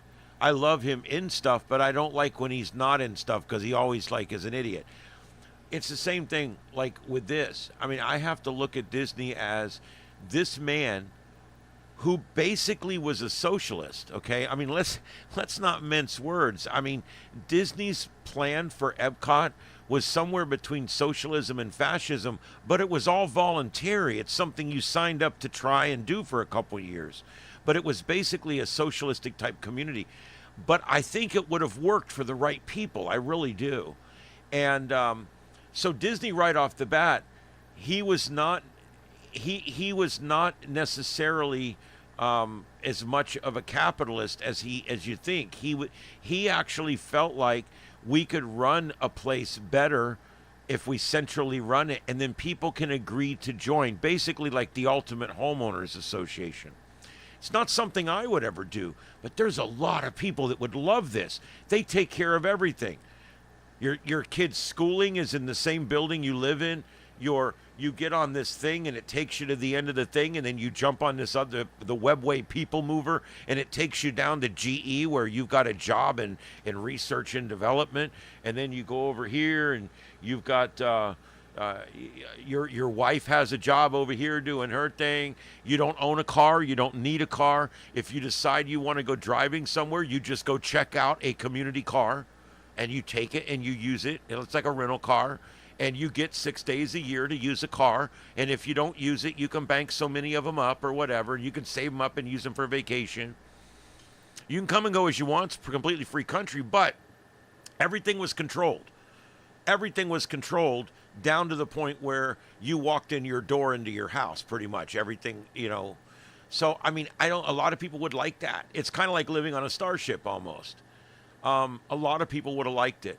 And so when I hear Disney get criticized, oh, he's a fascist, he's a socialist. Well, he's not either. He was somewhere in the middle. It was a weird concept, but it was a concept where basically the community would be run by a corporation, and then you would choose to be a part of that corporate community, and you would participate. Your kids would get free schooling, you would get a free house, you would get use of car, you would get all these other things, transportation, inexpensive meals at the eateries and all this kind of stuff, because you're a member of the community. And that was all going to be part of Epcot. That's how he was designing Epcot.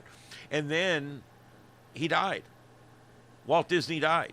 And once that happened, his brother, the day after he died, pretty much, his brother said, yeah, finish the theme park, F the rest. And that's I hate to say it, but that's pretty much what happened. Disney, as much as I don't like a lot of their politics today, let's put all that aside. Let's go back and look at the Walt Disney that we know and love. The Fort Wilderness that I grew up in. The campground down here was called Fort Wilderness. And I grew up in that place. We spent at least 1 or 2 weekends a year in Fort Wilderness, maybe even a week. And we would go there. All there was back then was the Magic Kingdom and maybe a water park and a couple of other small things. It's not like it is today with Epcot and the big movie park and downtown Disney. And I mean, it's huge today, the amount of things that there is to do there. Back then, it was not quite like that. But back then, we just called it Disney World. Now we have to call it the Magic Kingdom because there's actually 9 parks up there. But back then, I grew up there. I rode the little railroad around that was only active for like 4 years there in the Fort Wilderness. I actually rode that railroad. I spent a lot of time there as a kid in Disney, and I love Disney. I love the Haunted Mansion, the Hall of Presidents. I just absolutely Mission to Mars, Mission to the Moon. It was the same ride. They rebranded it. I can remember that. That was great. Never was a Space Mountain fan because I don't do roller coasters, but I really felt that Walt Disney World was just a wonderful, amazing, awesome place. We used to love the older rides like 20,000 Leagues Under the Sea. There's some really neat rides that have come and gone from out of that park that were just really cool. But anyway, now it's different. It's totally different. But the point is back then it was everything to me growing up. We would save up for these Disney trips. I would have maps and I would have everything all planned out ahead of time. And I mean, it was crazy. I used to just love going to Disney.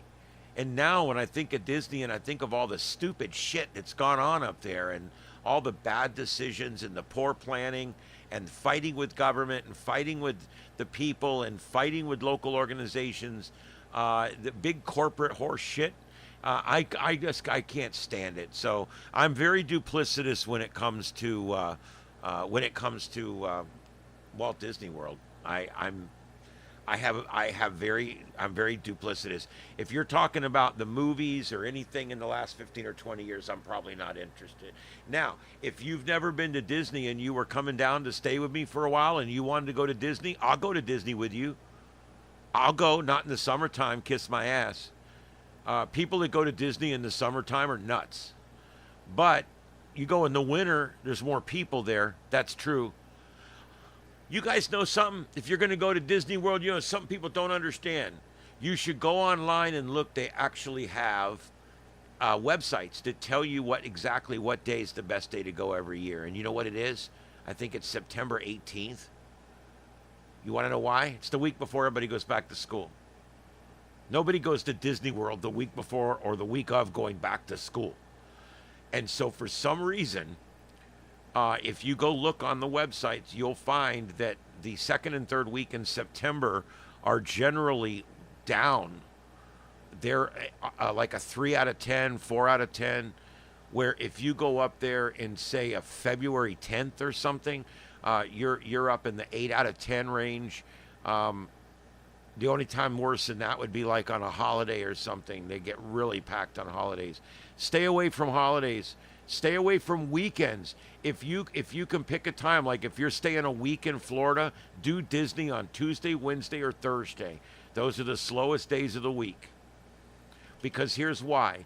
People that are staying a week, they get there and they blow their load on the first 2 days. And now the third, fourth, and fifth day, they're tired as shit. That's Tuesday, Wednesday, Thursday. Okay. Number 2, people that can only go up on the weekends, Floridians, people that work, they're going to shoot up there and do Friday, Saturday, Sunday, Monday. That's all they can do, which that leaves Tuesday, Wednesday, Thursday. So you don't, for whatever reason, Tuesday, Wednesday, Thursday, obviously that's why the best time to go. And then, of course, September's the best month, but you need to go in and look at what days you need to go. Is my chat room frozen or something? The chat rate says 0. Nobody's talking. I think I've bored you guys to death.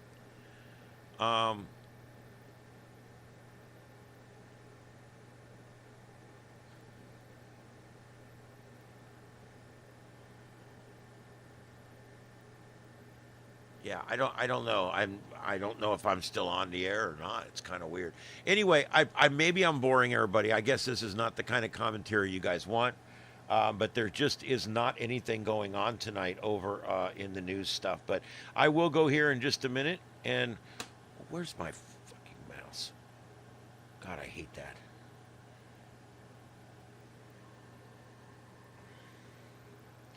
Oh, there you go. This is the General Motors. That's the General Motors Pavilion. This was like the General Motors ride.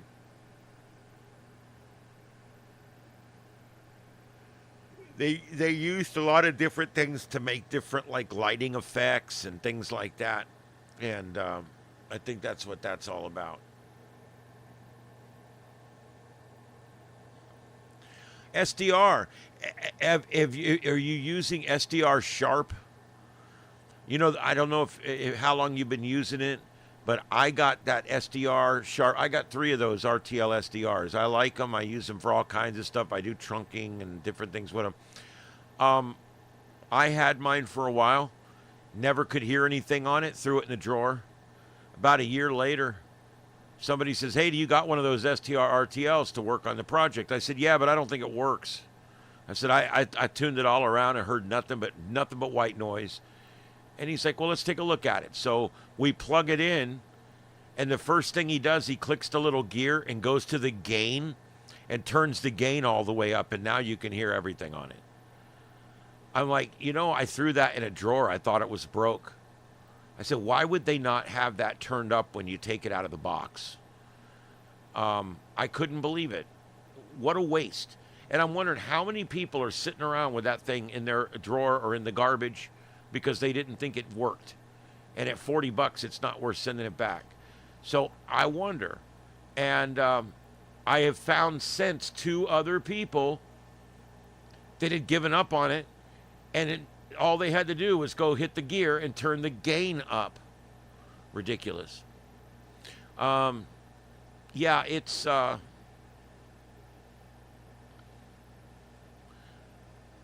Yeah, we're hot down here clear to the first week in October, and then usually by the second and third week in October, it's starting to let up a little bit. By the 4th week in October, we normally will get our first, what we call dry front or cool front.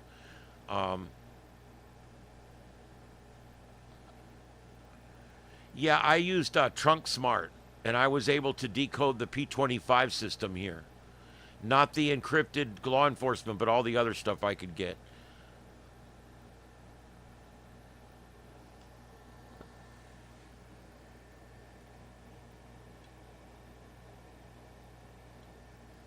Okay, let's take a little look around and see what else we got going on here.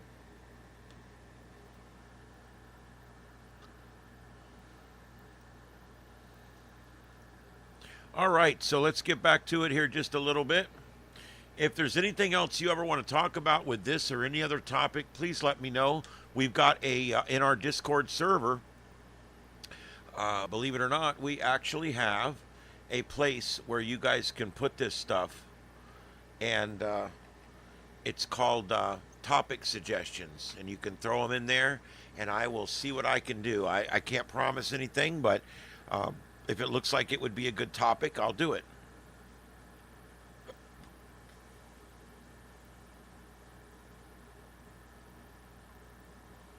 I know you guys would prefer breaking news and all that kind of good stuff, but there just isn't anything going on right now.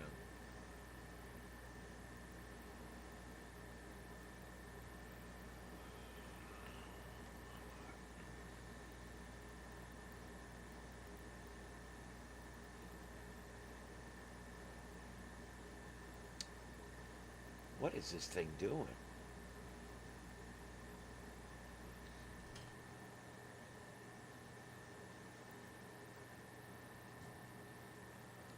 All right, let's do a quick check of the news, make sure we're not missing anything.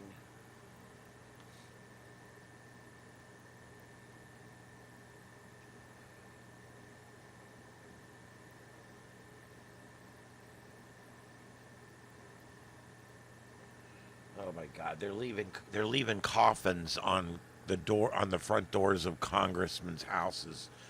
Oh boy.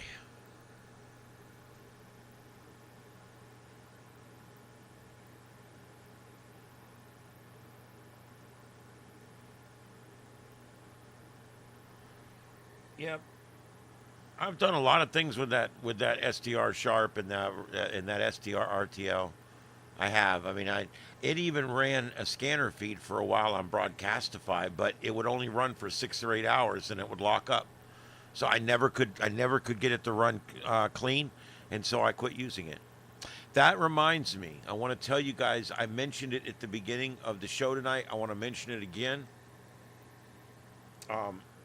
We're innovating. We are actually building a new program that I think we're going to make available to people. I think we're going to actually package it up and allow people to have it in one way or another. I don't know yet for sure. But what it is it's a scanner management program where I want you to get this. This is really cool, okay? You can have up to 10 or more. I think you can have as many as you want. I don't know, as many as your computer can handle. But you can have as many audio inputs as you want, right? But get this. Let's say you want a certain scanner. All you have to do is put in the Broadcastify link for that scanner. You put it in there and hit it, and it starts to scan just like that. And then you put another one, and you can have 4, 5, 6, 10 different scanners that it's monitoring. And it monitors all of them at the same time, so you never miss anything. And then as soon as someone starts talking, it takes the snippet of them talking and it adds it to a play cue, okay? And as soon as whatever's playing now quits playing, it plays the next file in the play queue. So in other words, I want you to think about this. We're monitoring 4 or 5 different channels at one time. Anything that's said on there is captured in its entirety in one file, the whole transmission. That transmission is then put into a folder that is played as soon as there's an opportunity to play it. So in other words, instead of hearing dead air and then hearing 3 or 4 people talking at one time, or having transmissions that don't get heard because the scanner was on a different channel, I mean, all these different things are happening, and all these scanner feeds suck because of it. They suck. And I want to have the first one that's 100% zero suck. I want to get one that literally, when I put up a scanner feed, there's no dead air because it's constantly spooling up traffic to continue playing during times when there is no traffic. So when you're listening to all the clips, everything that was said, one at a time, placed in order with exactly 1 second of dead air between each one. And the screen will tell you which feed you're listening to at that moment. It's going to be amazing. It works. I wrote it up this morning, gave it to him. I wrote up the spec sheet and had ChatGPT go through and make it into a really nice spec out to give to a software developer. And then I sent that to him, and he put it in his AI, and it built the program, and he hit go, and it worked.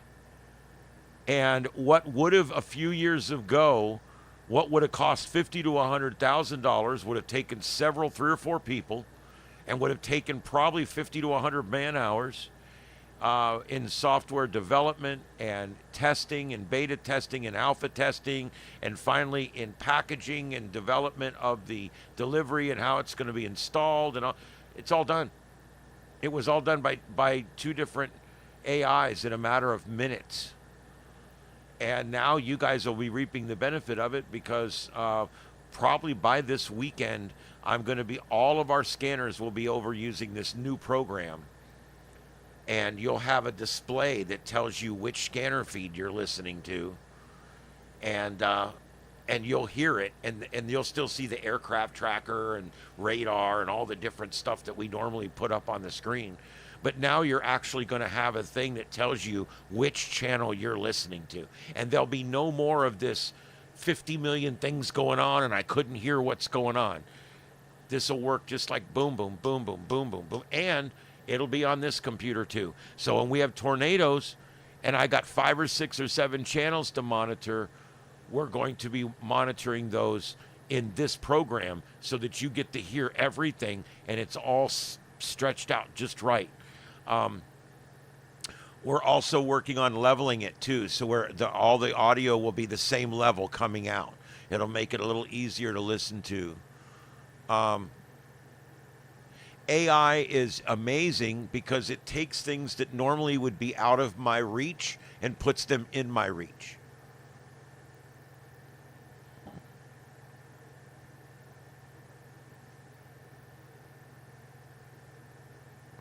The Peace Bridge, I'm not sure where we're talking about.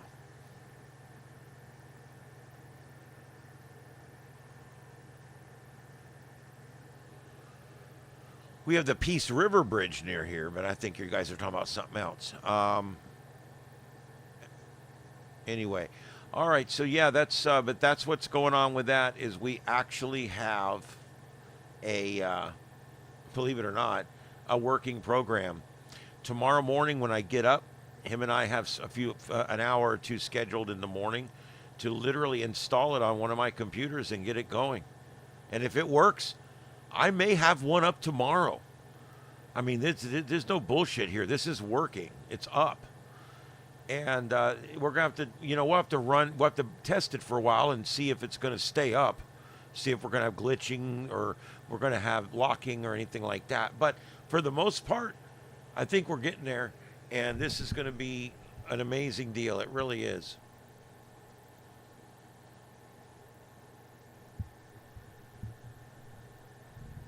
Oh, that rotates around. It'll come back around again. There's like 50 cams on there. All right, guys, I've been on almost 2 hours. Is there anything else going on tonight?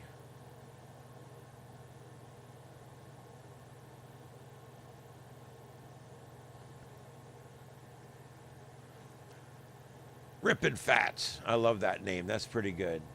And Sludgin'. Thank you guys for being here. Thank you very much, Dominic. And we've got a lot of newer folks now that have found us in the last 2 or 3 days. Thank you all for being here. Our subs are up right now. We're back up almost to 17,000 again. We're doing good. It's taken 5 years, guys, but it's happening. We're starting to slowly beat the algorithms a little bit and get somewhere. And I'm so happy about it.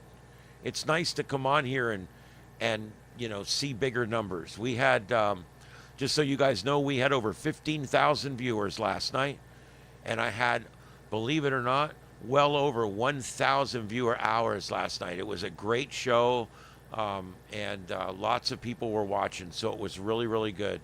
And it takes a long time for YouTube to finally recognize you and give you some algorithm.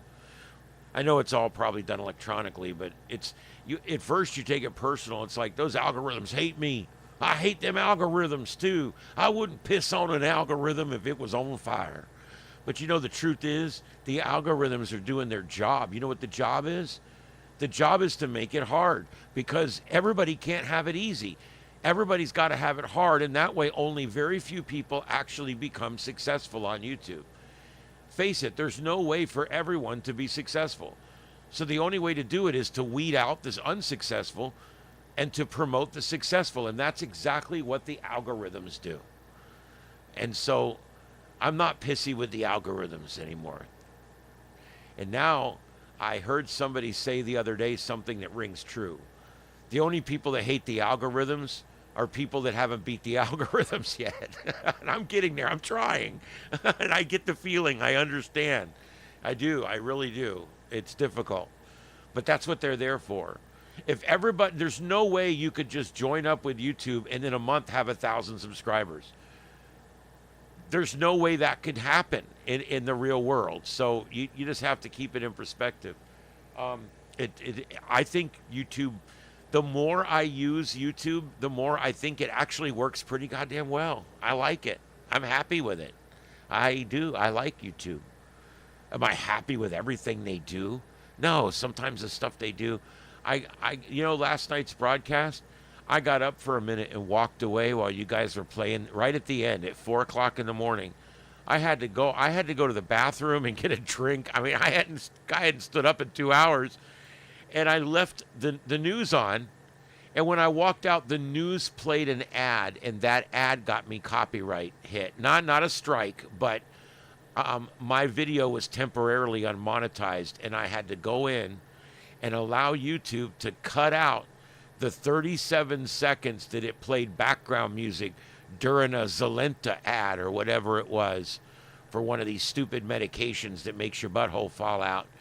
And yeah, so there it is. I got hit, so I was able to clear it, and I did get demonetized from. I was able to get it monetized last night, so it is monetized. It was a good stream last night. It's important to keep this studio going. My electric bill was $382, something like that. Right now, it was just shy of $400.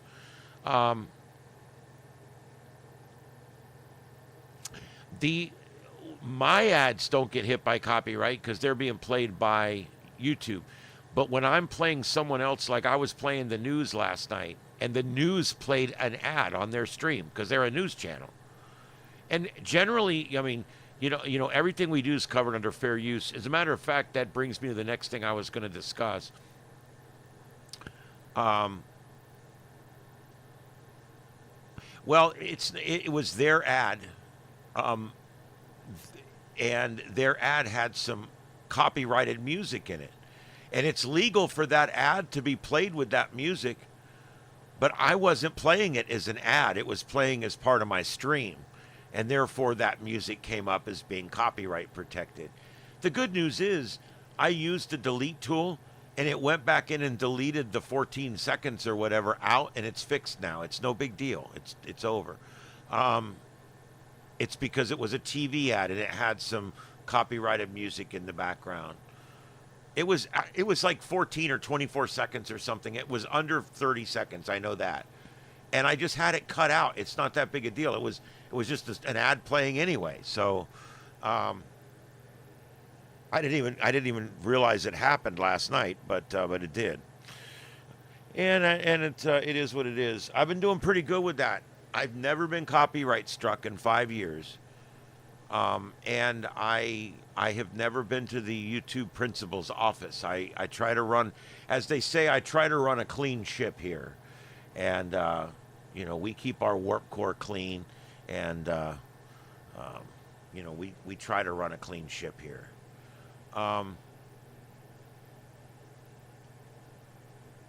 I don't necessarily like government sometimes or all the regulation or all that, but I generally play the game only because I don't want to be in trouble. I need to try to succeed in life, and the best way to do that is to not be in trouble. So it's a logical thing. My morals keep me from doing things like stealing and hurting people. But all this bullshit government regulation, what keeps me from violating that is just the fact that I want to be successful, and that's the path of least resistance.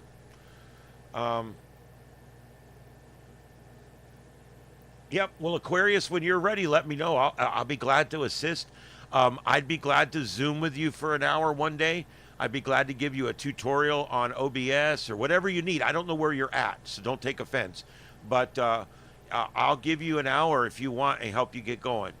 I love helping people get started. Some people would say, you shouldn't help the competition. Screw that. You know what? This is the biggest sandbox in the frickin' universe. There's plenty of kids playing in the sandbox. I don't need to worry about it. I don't worry about competition on YouTube. You come on here, you do a good job, the algorithms will do the rest. And yeah, I'll be glad to help you or any of my other regulars that are trying to get a channel going. I'd love to help you get started. I can show you where to make logos. I can show you how to generate all of the things you need to generate.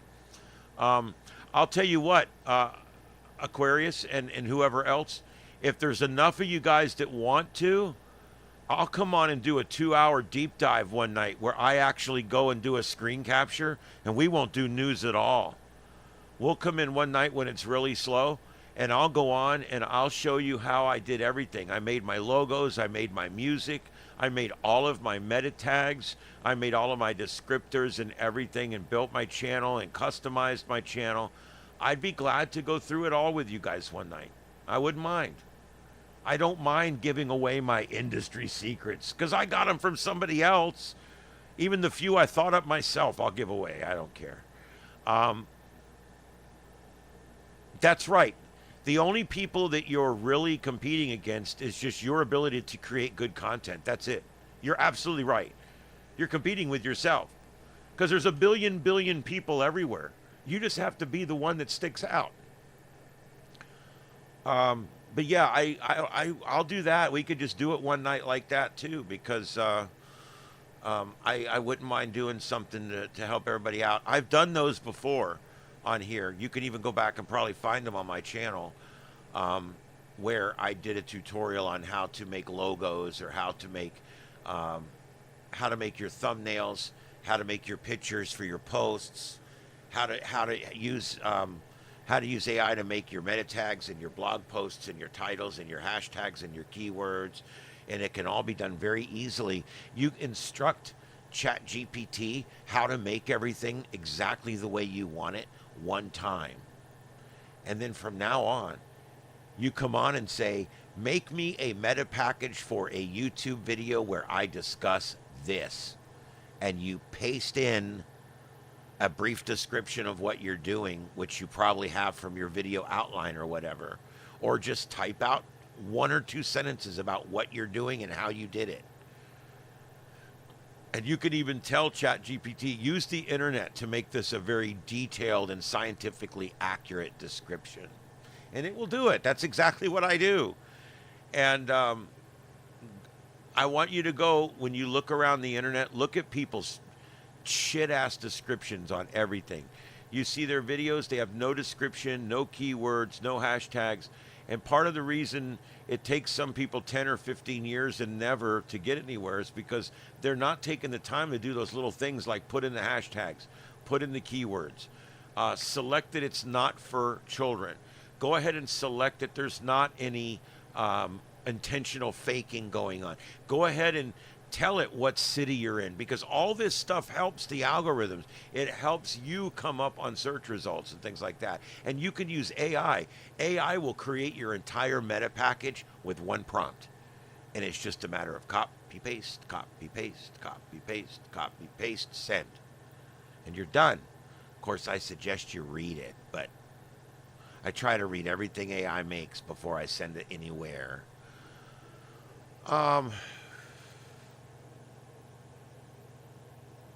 Yeah. Yeah, when you get all done with your how you want to, what you want to talk about, like use AI to help formulate usable documents for you. Like, let's say you've wrote out your story in like document form, like you've wrote it out like a book, like a novel. You're telling it, let's say, in the first person, okay? You can take that and put it right in the ChatGPT and say, make this into a 1-hour show outline with bullet points. And it'll make it for you. And it'll take your story and turn it into a bullet point list for a show. You could do the same thing with a bullet point list, turn it into a story. You could do the same thing with that. The stuff you can do with ChatGPT is amazing. And I was working with one earlier that was making me like algorithmic charts, and it was starting to get pretty good. I think I could get that one going. Ended up not needing it because everything went so smoothly with the program. We didn't need to have any better understanding of what needed to happen because the damn thing built it just like that right on the first try. I just think that's amazing. All right. Don't forget to hit that like button. Definitely hit that subscribe if you haven't hit that yet. And don't forget, we've got our Discord channel, and check that out if you're on Discord. Discord's a great little thing. A lot of people don't go to Discord because I've heard bad things about Discord. Let me tell you something. Don't. Try it. All it is a chat service. If you go over there and you get in the wrong chat room, you're going to get trolled and everything else. It's just like anywhere else on the internet. I've been over there for a week now, and I love it. I think it's going great over there.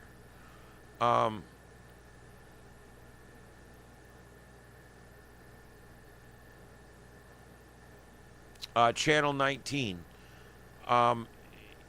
For marine radio, the frequency you're going to want for marine radio is channel 16. It's CB. It's 19. It was like the big hailing frequency in the 70s and 80s and 90s. But on marine band, the frequency that's monitored by the government, the frequency that is the universal international hailing frequency for emergencies, is channel 16. And you would not transmit on there unless it's a true emergency, or you're in a boat and you're trying to get a hold of somebody that's important or whatever.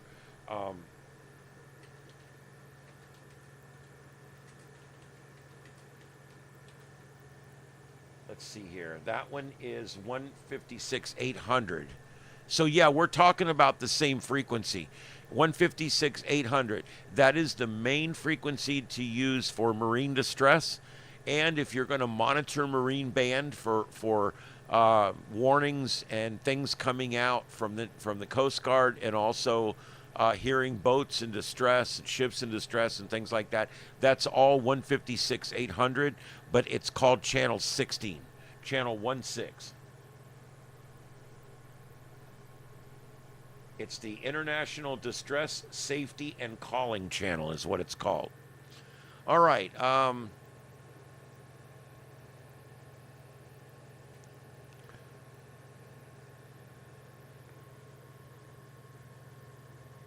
Yeah, you can put marine band into any scanner.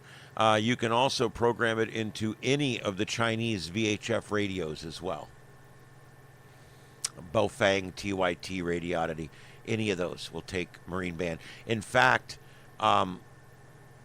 if you guys program your Baofengs, this is something a lot of people don't realize, and I have a full video on this, okay? And so you guys can actually go see this on my video where I explain exactly how to do it. Just go to my channel. There's a little search glass right there next to posts on my channel. In that little search glass, type CHIRP or chirp, and a video.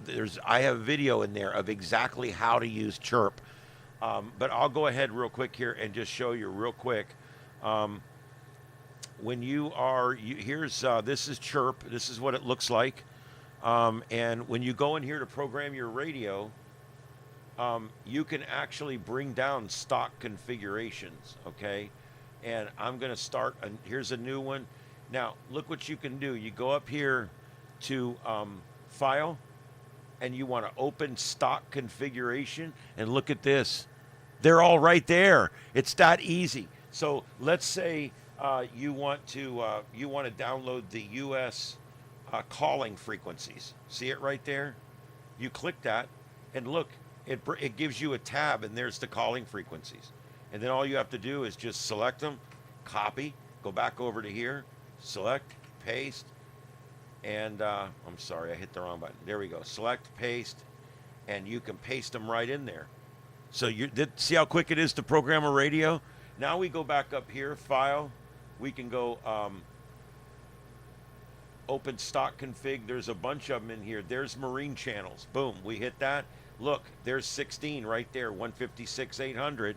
Okay, you can take this, and now you can copy this entire thing and go back over here to our radio and paste it in. Now look, we've got all the marine band channels in there. We can do the same thing with stock config. We've also got in here the FRS and GMRS channels. Here they are. You can copy and paste those directly into your radio. So you can buy a this is a good example here. Cute little radio you can buy for $40, $45 on Amazon. Comes with the programming cable. This program is free. You throw it in there. Actually, I'm showing you guys a radio that you can't see because I'm full screen. So that's just kind of how stupid that is. But yeah, we got these little radios like this, or that big one that I carry, or one of these older, smaller ones. They even make them like this that have this one has a big tactical battery on it and stuff.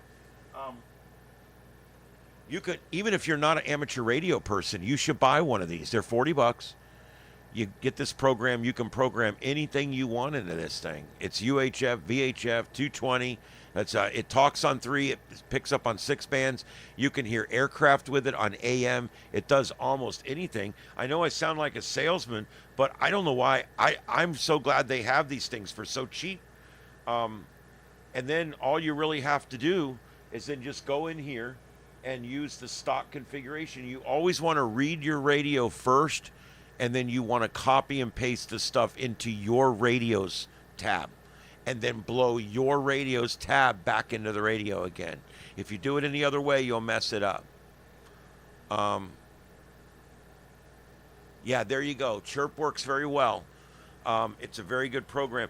They sell all this proprietary shit where you have to buy a different cable and a different program for every radio. It's dumb. It's dumb. It's stupid. This is Radioddity. This is a good radio. Baofeng, TYT, I've had good luck with all of them. As you can see, I've got a little farm going back there. I love my little radios. I love my UV25, which is in my room in there. That's my favorite one. But these are great little radios. There is so many configs in here that you can go get. I mean, look at all these. And then let me show you something else you can do. You can go over to, see where it says radio? Query source. Okay?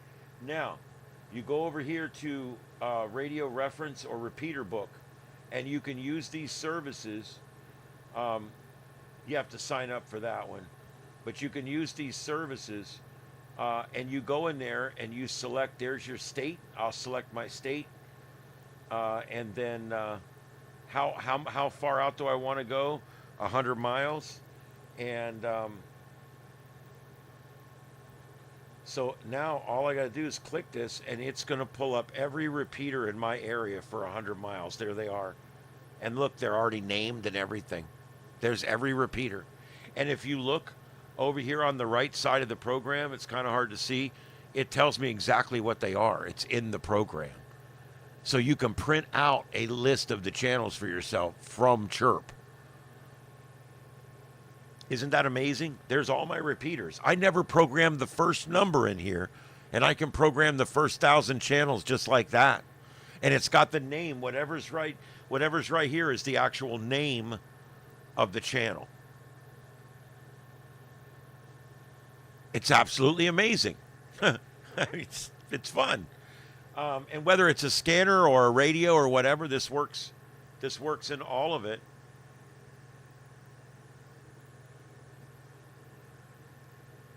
All right, this is Starship Adventures, and I am live tonight in North Fort Myers, Florida, in Southwest Florida. This is Starship Studios, and we are broadcasting tonight. We're now in our third hour. It is 11:30 on the East Coast, and what would that make it? 8:30 on the West Coast, and we are having a nice night here, a nice quiet night compared to the last 3 or 4 days. Yes, FRS is license free. However, technically, if you program FRS into these radios, it's not legal. But nobody will ever find out. All right. It's not that big a deal, really. What I would do if I was you, and here's my legal advice, $35, no test, get your GMRS license, and then you and your family can use the GMRS frequencies, and you can go all the way up to 25 watts. You can have car radios. You can do all kinds of stuff for you and your family. You can even put up a repeater on them. There's all kinds of stuff you can do, and it doesn't require a ham radio test. It's just a GMRS license. You just pay for it. That's it. And yeah, I mean, it's actually a really good deal if you think about it. Because for $35, it counts you and your family. Everybody gets to use it. So that's really not a bad deal if you think about it. Even like you and your friend go to the beach, you can hand him one of your radios on a GMRS frequency, and he's good to go on your license.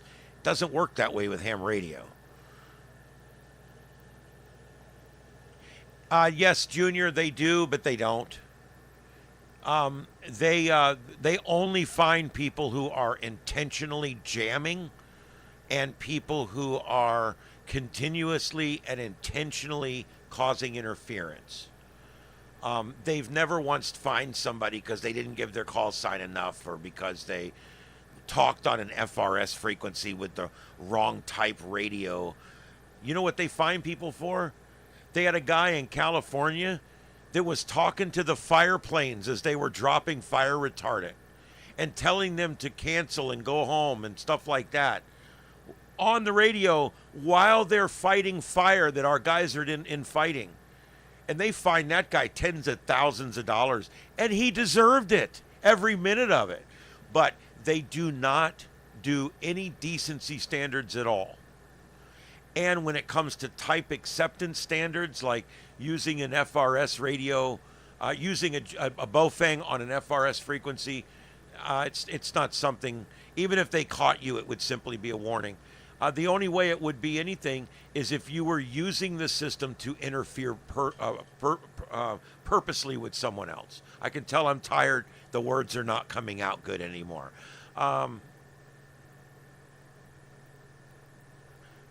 Well, hey, there you go. Cali Prepper. Welcome. We've got a lot of people moving here from everywhere right now, but we've got a few spots left. We'd love to have you. When you get here and see how little you pay in taxes, you're going to freak out. You'll never file state income tax again, my friend. Never. We've never had it, never will. It's one of those things. Naples is nice. Naples tends to be expensive depending on where you go. You know, it's one of those things. I don't have a lot of money, so I would not live in Naples. But man, what a nice place. I mean, it is a nice place down there. An OO. Anyway, yeah, I don't worry about the FCC. All they really care about Arctic ice levels. All they really care about is people personally that are they care about people who are causing harmful interference or directed jamming. That's really it. The last fine they gave out, and all their fines are online. You can read every one of them. The last fine they gave out was a CB'er, and he was holding down the key for 30 minutes at a time, blocking people and interfering with people and purposely playing music over the air.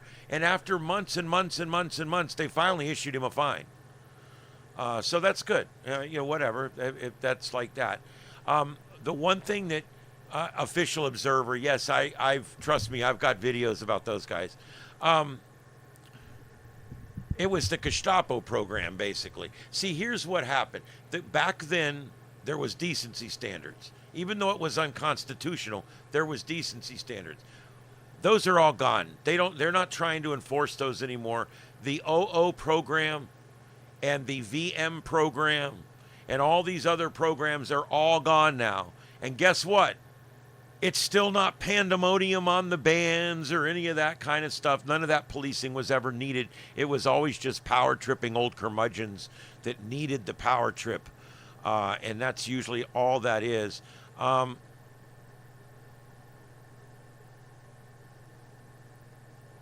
Yeah, I mean, there's nice places that are outside Naples that are still kind of close. Golden Gate City, which is not really a city, is a nice, like, 3-2-bedroom area. And then you've got, if you want more like ranchettes, you want to go out to Golden Gate, which is out beyond Golden Gate City, and that's like ranchettes out there, like 1 acre ranchettes and stuff like that. And then North Naples is nice, modest pricing, little, you know, it's just another part of the county. But you get down around Naples proper, that's some of the richest folks in Florida live down there. But it's really nice down there. I mean, it is a really nice place, I have to admit. Yeah,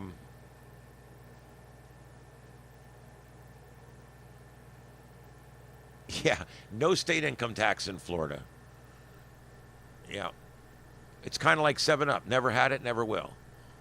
Or was that Sprite? I forget. Anyway, yeah. You know, some states you pay 50 to 55% in tax. We're only paying like 36% or something down here. It's one of the lowest tax states in the union right now down here. I just renewed my license. It was $42. My driver's license. It renewed for 10 years. 8 years, 10 years, something like that. $43.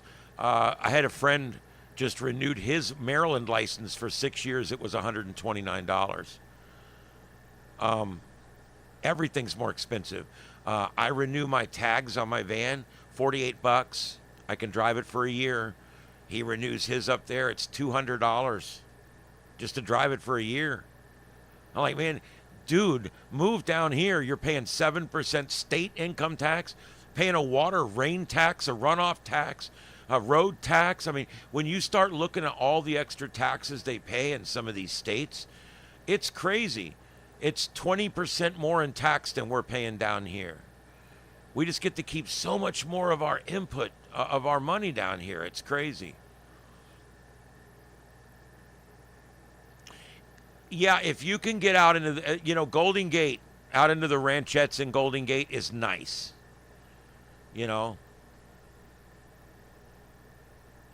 Everything's expensive in California. I could get into why, but that would start getting political, and I'm not going to do that. But I hate to say it, California is the most beautiful state in the union. California has all the advantages that there ever could have, and they still manage to mess it up. I don't know. Jeez. You can get you a small apartment or a single trailer or something down here for, $600-800 a month. You can get into a really nice, brand new 4-story multi-family 3-bedroom, 2-bath for about $1,300 a month. $1,400 a month.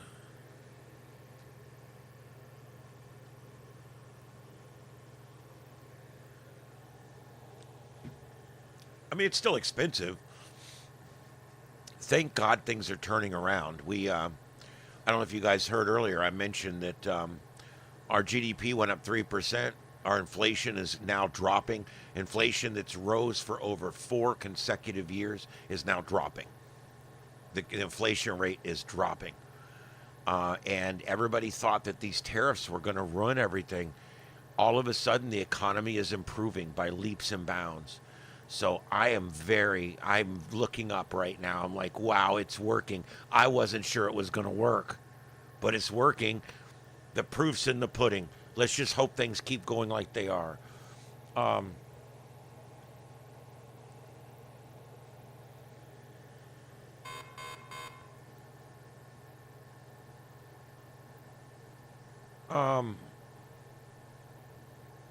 Yeah, well, mobile homes are big down here. I don't know why. I live in a double modular here. I mean, they're big down here, very big. I live in a community, I live in a community, I just burped on the air. That's bullshit.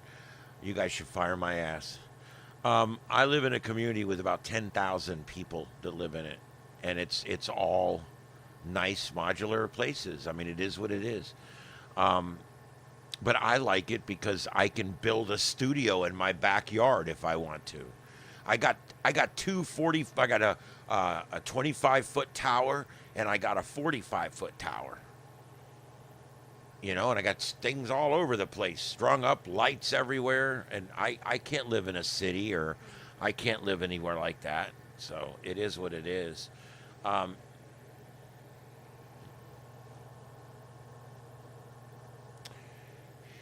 Yeah, I know. California, boy, California and New York, I mean, packs of cigarettes are like $12 or $14. I mean, you can still get a pack of generic cigarettes here for $3. I tell people that in these other states, they're like, what? I'm like, yeah, dude, we never priced them out of existence like everybody else. And you want to know something? We have the same percentage of people here that smoke. The whole taxing it out of existence didn't work. You know what changes people on smoking? A generational change. We teach the next generation not to smoke. They teach the next generation not to smoke. After 3 generations, we don't have smokers anymore. But you're not going to change the people that are doing it necessarily, not all of them, but you will change generationally, and that's what we've had to do with smoking.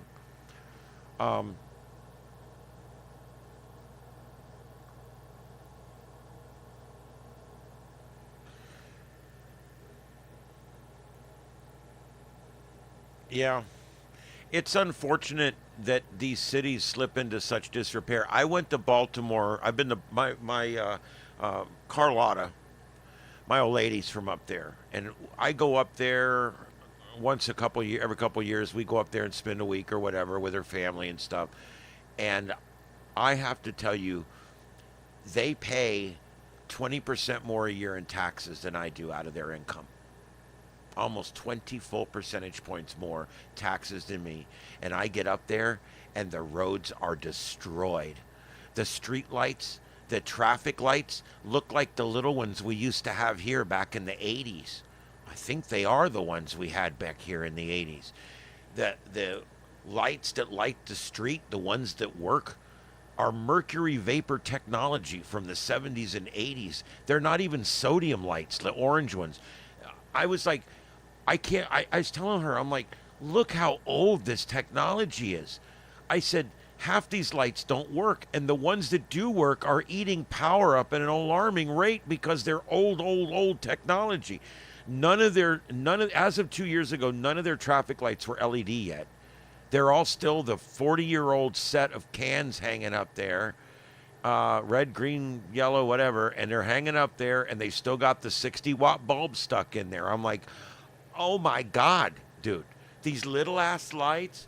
And I'm driving around, and the bridges, this one bridge we drove over, I told her, I said, I don't think this bridge is safe. I said, we don't have bridges that are literally falling apart underneath the cars. She goes, yeah, I know it's bad. They should make them drive slower or something. I said, maybe they shouldn't drive over the bridge until they fix it. I couldn't believe how degraded everything was up there. The government buildings, the police precincts, even the cop cars are all beat up and dented up. And I'm like, this is one of the biggest cities in the country. This is Baltimore. I mean, this is like right outside of D.C. I mean, this is like one of the big places in the world here. And it's just like a dump. I mean, the football stadium looked pretty nice from a distance, all lit up purple and everything. But the truth is, the place was a dump. It's just everything is old. The poles, the wires, they've got wires nested all up there. When they run new cable, they don't take the old ones down. Down here, they're not allowed to leave a cable up unless it's being used. In Baltimore, it looks like rats' nests going between the poles. I've never seen anything like it.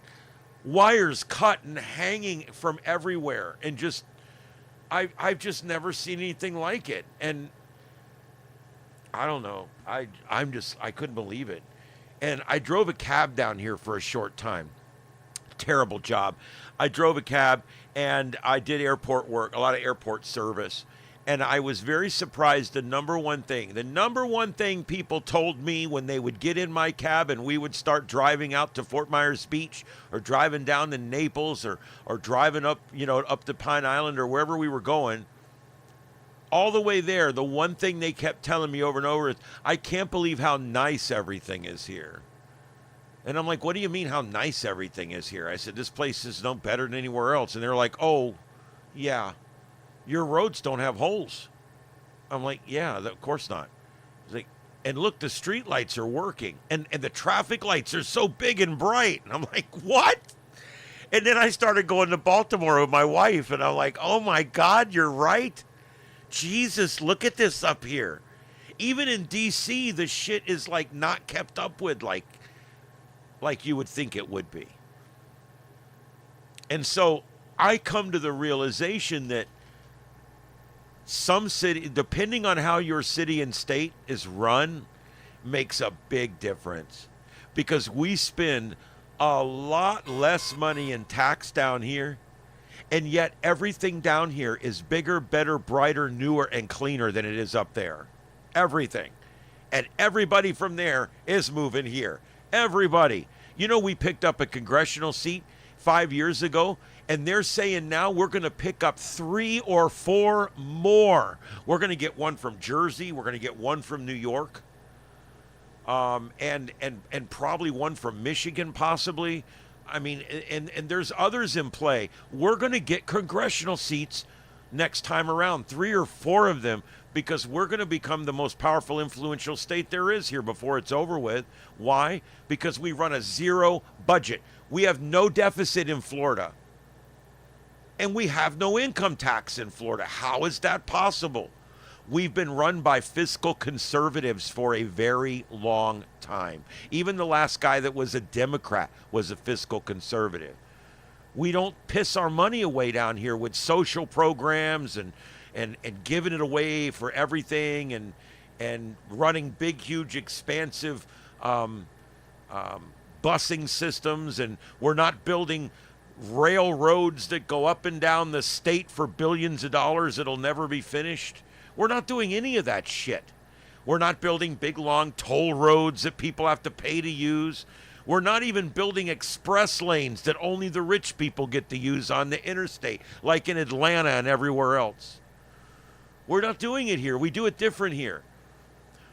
At my fire department, when I was the chief of the fire department, 2 chiefs before me went $40,000 over budget.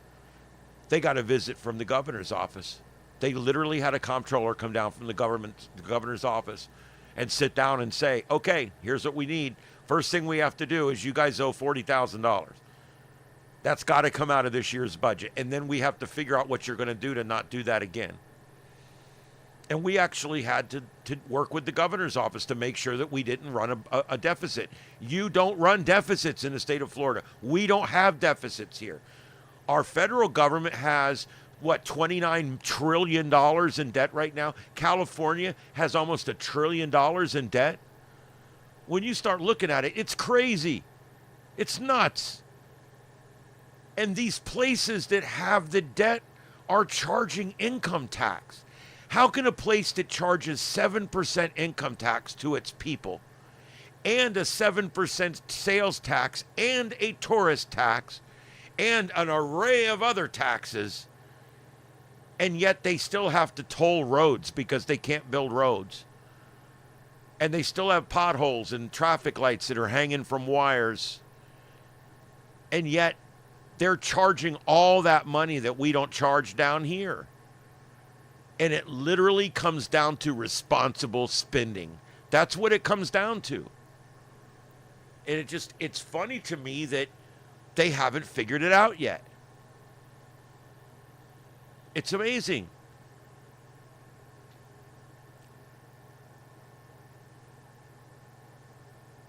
Well, greedy politicians, there's always going to be greedy politicians, but here's the difference.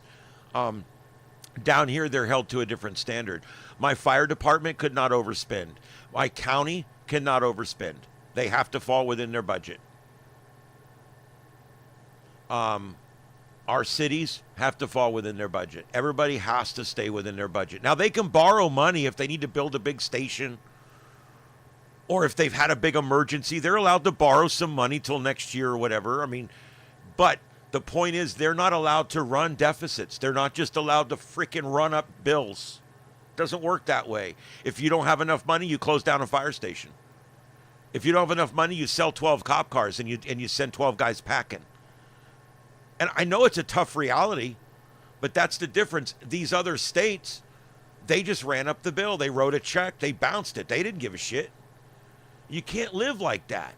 You got to live. Look, if you don't live within your means, you lose your house. Whether you rent or own, if you don't live within your means, you lose your house.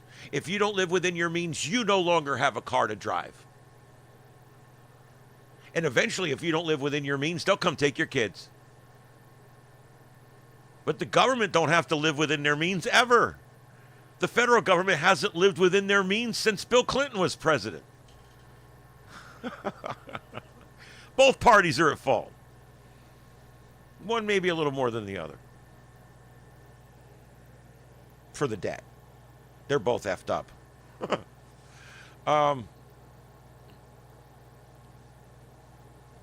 Yeah, I don't care about suppressors.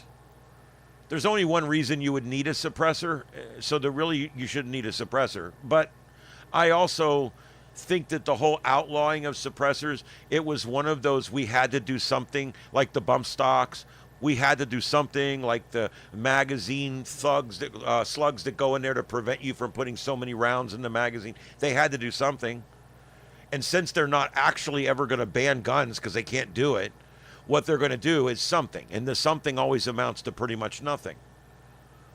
And the suppressors and the bump stocks and the magazine, what do they call them, blockers or whatever, all to make them smaller. All those things we had to do some things that ended up being nothings, and most of them end up getting later on. They come out after a big school shooting.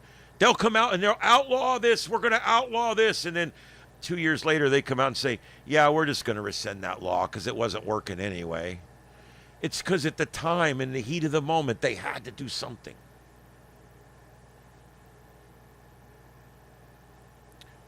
You're going to love Florida. Now, coming from Cali, you said you were in Cali, I think. Coming from California to Florida, the heat is going to be shocking to you. Because even the desert heat in California is not tropical. You're going to find that the weather down here is going to be, yuck. It's going to kind of suck. We get up like that, where you're going in Naples. They were 97 degrees the last 4 days. They did have some rain move in at the end of the day, the last couple days, and cool things down. You're in Buffalo, New York, so okay. I think that was Aquarius. It was in Cali. Again, you're going to find it to be hot down here, but you just do what the rest of us do, man. You get a really good air conditioner. I bought this thing. It's a hotel unit. I paid $900 for this air conditioner. It's a hotel unit. I came out here with a K1200 saw and cut a hole in the side of the building and stuck it in and siliconed it up. It's a hotel unit. You just have to make sure you got what you need to stay cool. That's all. You just have to do it. And the humidity's terrible. Yeah, right now, it's 80 degrees outside. The humidity's 100%. You know what that means? I got the air on in here at 73 degrees. The outside of this building is sweating. It's condensating, just like your beer mug. And it's dripping all over the ground around the building. It's kind of funny because right around the buildings, the grass grows really good because it rains all night, every night there.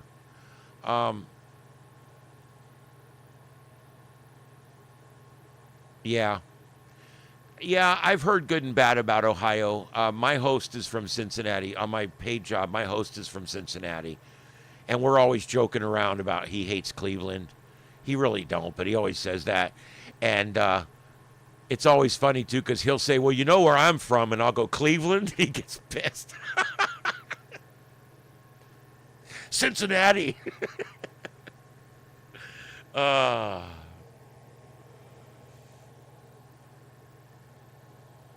Ohio was worse than New York or California? Oh, no. Yeah, come down here, dude. You'll be fine. Just buy you a big air conditioner. Plan on spending 7 months indoors.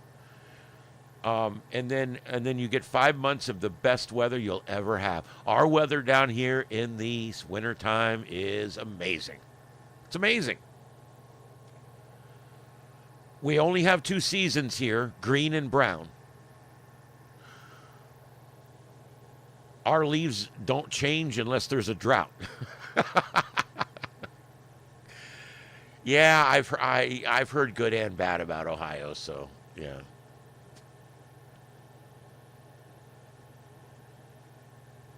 Yep, this heat dome's been holding on, man. It really has. Oh Christ!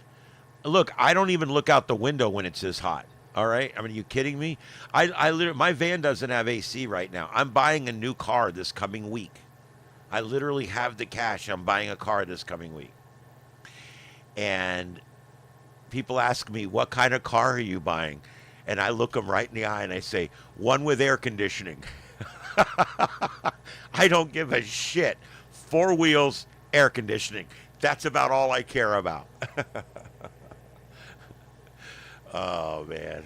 Wisconsin. Yeah, that's the other extreme right there. Yeah, up in Maynard, Wisconsin. Now, see, Junior, I love snow and ice, but I've never had to live or work in it. It's a novelty for me. I go up to, when it's going to snow real bad, like a blizzard up in Blairsville, Georgia in the mountains, I grab my mother and we drive up there because we both love the snow. And we got up there this last time. We went up about 7 years ago. We got 7 inches of snow up there. And that's a lot for the Georgia mountains. It's not like Michigan or Minnesota, okay? And we got 7 inches, and it was beautiful. I got up there. I'm unloading the vehicle right as the first snowflakes start to fall. We rushed to get up there before it all started, and then we were snowed in for days. It was awesome. We just loved life up there. It was amazing. But I didn't have to be out in it. So, I mean, you know, we would go out for a few minutes, come back in. It was absolutely beautiful, beautiful 7 feet of snow up there on my cabin. And I went out with my high-def camera and took all kinds of video shots and stills. And it was so beautiful. Absolutely amazing.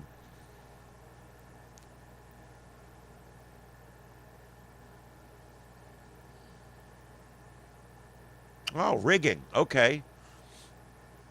Being someone that used to be on the fire department's high angle rescue team and being someone that used to wear rigging and use rigging, I appreciate rigging. Even now, this building, when the storms come, I have this building hurricane anchored. There's 6 big hurricane anchors that anchor 6 feet into the ground underneath this structure, okay? And when storms come, you know those big 400 or 600 pound yellow straps that you see on the back of tractor trailers? They're the ratchet straps, and they go over like the culverts and shit, the big, thick yellow ones that are like that big. I have 6 of those. And when these hurricanes come, I hook those to the big things that go down in the ground under the structure, and I go up and over the roof and down the other side, and I ratchet it down. I do 3 going this way, and I do 3 going this way. And the door fits just right between the 2 straps. And when I strap this thing down, I've been through a Cat 4, and it was a 5 when it hit. It was like a 3.5 when it hit here. But this thing's taking it, man. It bore it. My neighbor's roof flew off, came across the yard, and hit the side of my building here. Hit so hard that it bent my tower 15 degrees, okay? Hit so hard it knocked everything off the shelves up there on the wall. And, but after, I mean, other than the damage, the structure itself was fine. I didn't have to fix anything. The antenna is a mess. I mean, it's a wreck.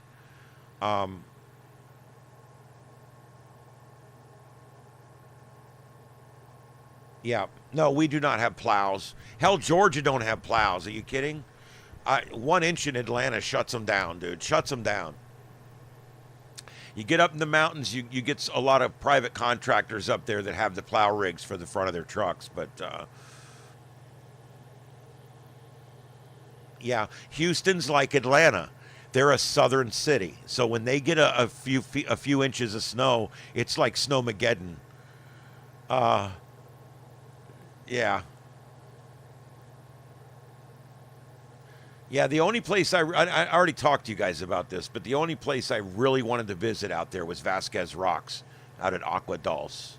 I really wanted to see that place. It's out near Burbank. And I really wanted to see that place. But I don't know. If I make it out to the Star Trek convention in Vegas, then my plan is to go on over and just drive over one day and see it and come back.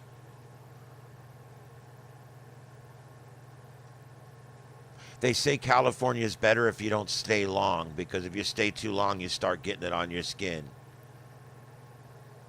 I'm just kidding. I love California.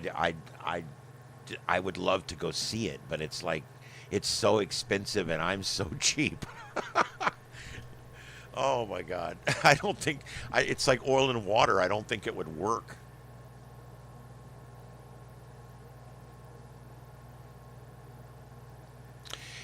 Yes, this structure here, officially, this structure was placed here after Charlie.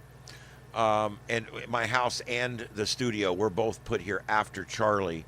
My house went through Irma, which was a 3 when it went through here. And we had very minor damage. I had the windows all boarded up, and we just had very minor damage to like the siding and stuff. No big deal. And then Ian came, and I was all boarded up again. I had the shed all strapped down. I had everything ready. And other than the neighbor's roof smacking the side of the thing and some minor damage, lost a couple trees. And then we've had 2 hurricanes since then that went by us, and all those provided flooding up in here too. So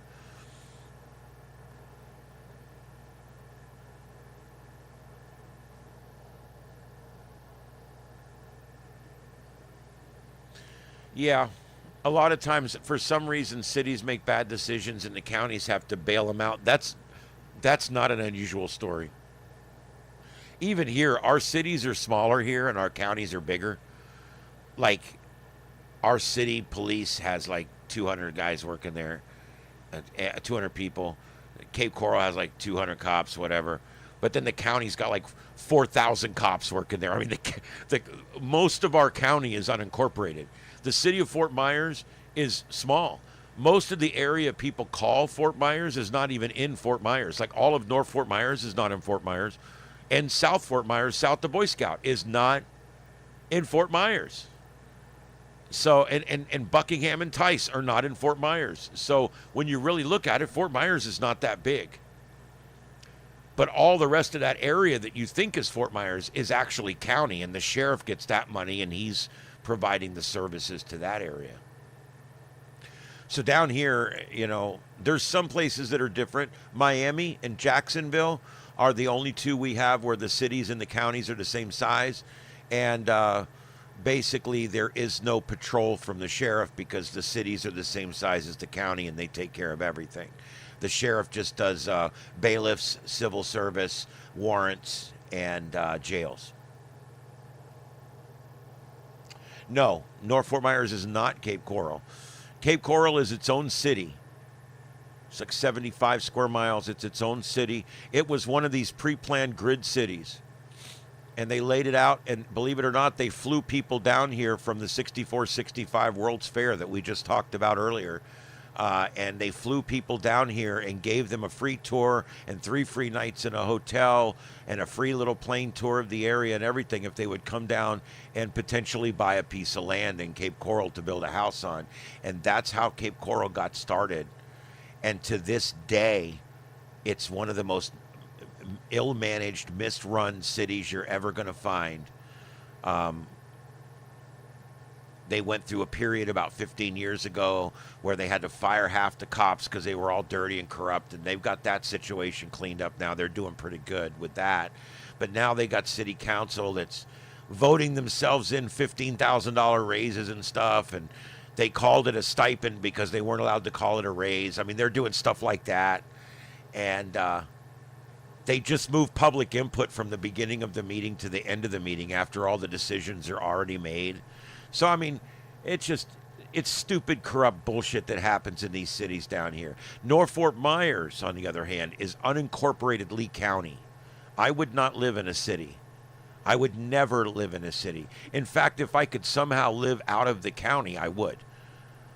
Every time you live in a homeowners association or a city or a municipality of any kind, you're adding layers of government over yourself. You're adding taxation. You're adding rules, regulations, policies, codes, statutes that now apply to you that didn't apply to the people in the county. Our cities have stricter rules on almost everything than the county does. The cities tax, they have their own taxes. See, when I say I'm not taxed that much, I live in the county. If I lived in the city, my property taxes would go up another 6 or 10 or 20% or whatever, 30%. I don't know. They go up substantially. My property taxes this year, $300. That's it, $300. My buddy up in Maryland's property taxes were $6,500. Now his house is a little nicer than mine, but still, I mean, Christ, it could be 4 times nicer than mine. That's still crazy money. Yes, FHOAs. I completely agree. Look, as a ham radio operator, I hate HOAs. I lived in an HOA. I bought a townhouse in a little place called Bay Point. And it was a beautiful little townhouse. And my little gray cat and I loved it there. And everything was great. And then all of a sudden, after I'd bought the place, I owned it. After I bought it, about 2 years later, a bunch of older folks started moving in. They started buying up all these new ones that had just opened up in the bigger buildings down at the end of the road. And next thing you know, they've made their way onto the board, and now they've got a 3/5 majority on the board. And next thing you know, you're only allowed to have 1 cat now. You're not allowed to have dogs. You're not allowed to park commercial vehicles in your front yard or in the parking lot. You're not allowed to do this. You're not allowed to do that. The rules started coming fast and furious. And myself and about 40 other people went to war. I started bringing fire trucks home at night and parking them in the parking lot. They had the balls to crawl up on my fire truck and write tickets on it. And I just crumpled them up and threw them by the front door up there. You can't write a fire truck a ticket. And I would bring this old rusty 1969 International Harvester tanker, and I'd back that thing in, and about half of the rusty water would leak out of it overnight into the parking lot and make this big rusty mess across the parking lot. And they came and they're like, "What's it going to take you to quit parking this fire truck here?" I said, "Well, remember you wrote a ticket to my staff car, remember that? Yeah, that's why I'm parking this truck here now." I said, "If you start leaving everybody alone about parking their work vehicles in front of their homes, then I'll stop parking the tanker here." And it finally calmed down, and I started parking my little GMC staff vehicle there again. And my neighbor was able to park his plumbing truck there, at least for a while. Look, we're all working people in there. I'm driving an assistant fire chief's vehicle, and he's driving a plumbing truck, and the guy down at the end has an electrician's van. These are nicer looking vehicles, but they're service vehicles. They got the stickers on the side and, whatever. And I hate HOAs, man. I fought these people. Let me tell you, I'll tell you the story right now. There's not many people left. I'll tell you a quick story, and I'm going to bed. It's 3 hours I've been on. I fought my homeowners association. I'm going to tell you what I did. This is so bad, okay? I had a cat. Her name was Queezer. She liked to go out and crap outside. She was not a litter box cat. And so I put her in a little cat door on my lanai, and I pulled the corner of the screen away so she was able to slip out and go outside and go to the bathroom. She liked to sit out right behind my lanai, right on the back, on the grass. So they wrote me up for having that. They wrote me up for having that cat door in my back door. So they're going to take me to arbitration over it. And I just wouldn't respond. Well, finally, 6 months had gone by, and now it's the day of arbitration. And I have to meet them at their attorney's office down in Fort Myers proper. I have to go down and meet them in their attorney's office and be fined. It's the fining board to fine me for this thing that I have refused to move out of my window. The night before, I fixed it. I put a new piece of glass in the window.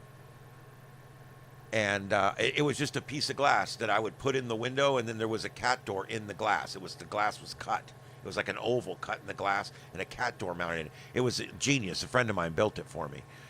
And then I took it out and put the regular glass back in the window the night before, and I took pictures of it. I walked in there the next day in my fire department uniform. I walked in there, and they said, "Oh, Mr. Hicken, here's what we're doing today is a finding meeting and this and that." And they go, "Why don't you have a seat?" And I said, "No, it's not necessary." And I threw 5 pictures on the table of that window from the inside and the outside, all completely fixed. I said, "I fixed it. Have fun. See you later." And I walked out because it says in the bylaws, interstate law, that they have to give you the opportunity to fix it, or they have to have a finding meeting. Well, as long as you fix it before the finding meeting, they can't fine you. So what I did was I walked into the finding meeting and threw the pictures on the counter of the fixed window. I then went home that afternoon and put that piece of glass back in a different window. The next week they wrote me up. The process started all over again. Same thing. Letter after letter, certified letter, knocking on my door trying to serve me with letters. Finally, 6 months had gone by. It was time for the finding meeting. I was ready to go. That night, I fixed it, did the same thing again, and I think they knew I was going to do it. I come walking into that finding meeting. I said, "I got the pictures," and they were so freaking pissed. And I said, "Here you go, all fixed. Have a good day." And I turned around and walked out. They hated me so bad. They hated me so bad, dude. Oh my God. And, oh my God. I went home that next day and I moved it down to the last window and installed it back in my house again. And the cat started using it again and everything was fine. And I never heard another word about that cat door. I beat them at their own game. Nothing in both the cat door and the parking of the commercial vehicle, which a fire truck's not a commercial vehicle. They kept writing me up for parking a commercial vehicle. And I kept writing them back and saying, "Please look up the definition of commercial vehicle, because this isn't one." And then they'd write me up again, another ticket on the windshield for a commercial vehicle. I'm like, you people are stupid. Bunch of Karens. We didn't know what to call them back in, but they're called Karens. Well, if you don't sign the charter, they won't let you live there. You have to, at least in my case, I had to sign the what they call the, what do they call it? The covenants. I had to sign the covenants in order to sign the deed.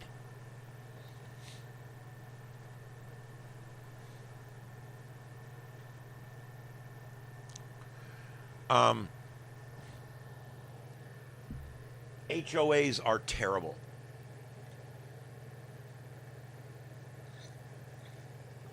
And I can't figure out for the life of me why anyone would purposely subject themselves. We got these old ham radio guys here. "I don't get on HF because my HOA won't let me string up a wire. They won't even let me put up a flagpole in 10 of the bastards." And I'm like, number one, you moved in there, you're an idiot. Okay, I'm sorry. I don't take offense if you live in an HOA. You moved there. You signed the covenants. You knew you weren't going to be able to put your ham radio equipment up, but you moved there anyway. Why? Because you wanted someone else to cut your grass? For $30 a month, I can have somebody cut my own grass. I mean, what's the problem? I just don't get it. I just hate HOAs.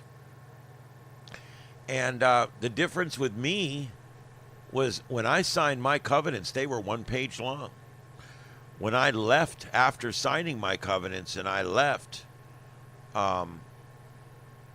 they were 40, 50 pages long when I finally left, which means all those were added since I signed it. But when you sign it, you're agreeing to all future covenants that are agreed to by the majority of the board that you elect. Well, I didn't elect because they had enough people to elect who they wanted. Yeah, I'll cut my own lawn before I deal with any of that. I mean, it's it's absolutely ridiculous. I don't know, whatever. And so if you live, there's people here in Naples They live in a master community, and within the master community, there's a community. So they live like in Rustler's Cove or whatever, okay? And then Rustler's Cove is inside Whiskey Creek, or what, I'm making these names up, is inside there. So you're paying $190 homeowners association to your homeowners association, and then you're paying another $75 a month to the master association, which does the outer gatehouse. You have a automated gate on your independent place, and then there's a master gatehouse that's guarded, and he guards the gate that goes to the 12 or so communities that are all in there. So you're under an HOA, and you're also under a master board that the HOA's under. So you actually answer to two boards. You're in the city of Naples, you're in the county of Collier, you're in the state of Florida, and you're in the United States. You have 6 layers of government over you. You have tens of thousands of laws that are over you. And so I would never do that. I cut out all the ones up the county. That's as high as I can cut.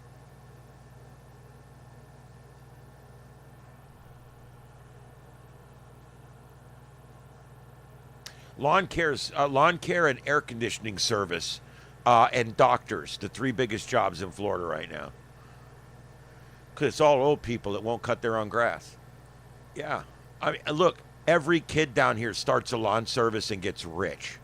It's almost like the fairy tale job down here. I know a kid that when he was 16 years old, his dad bought him a lawnmower for Christmas, and he went and started asking the neighbors to cut their lawn. That guy has 36 trucks now.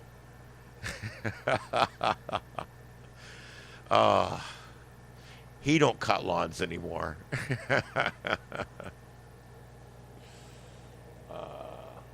I hate yard work, especially when it's hot. I don't like to sweat. I'm a greasy guy. You can see I'm greasy now. I need makeup when I'm on the air. If I was on TV, they'd make me wear makeup.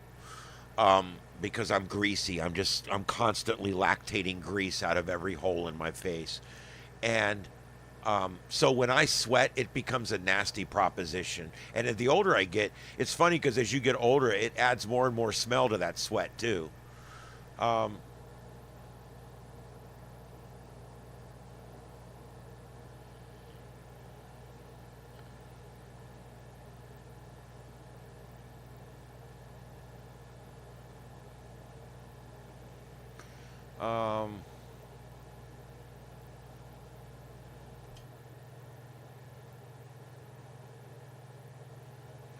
Yeah, first of all, security gates are a joke.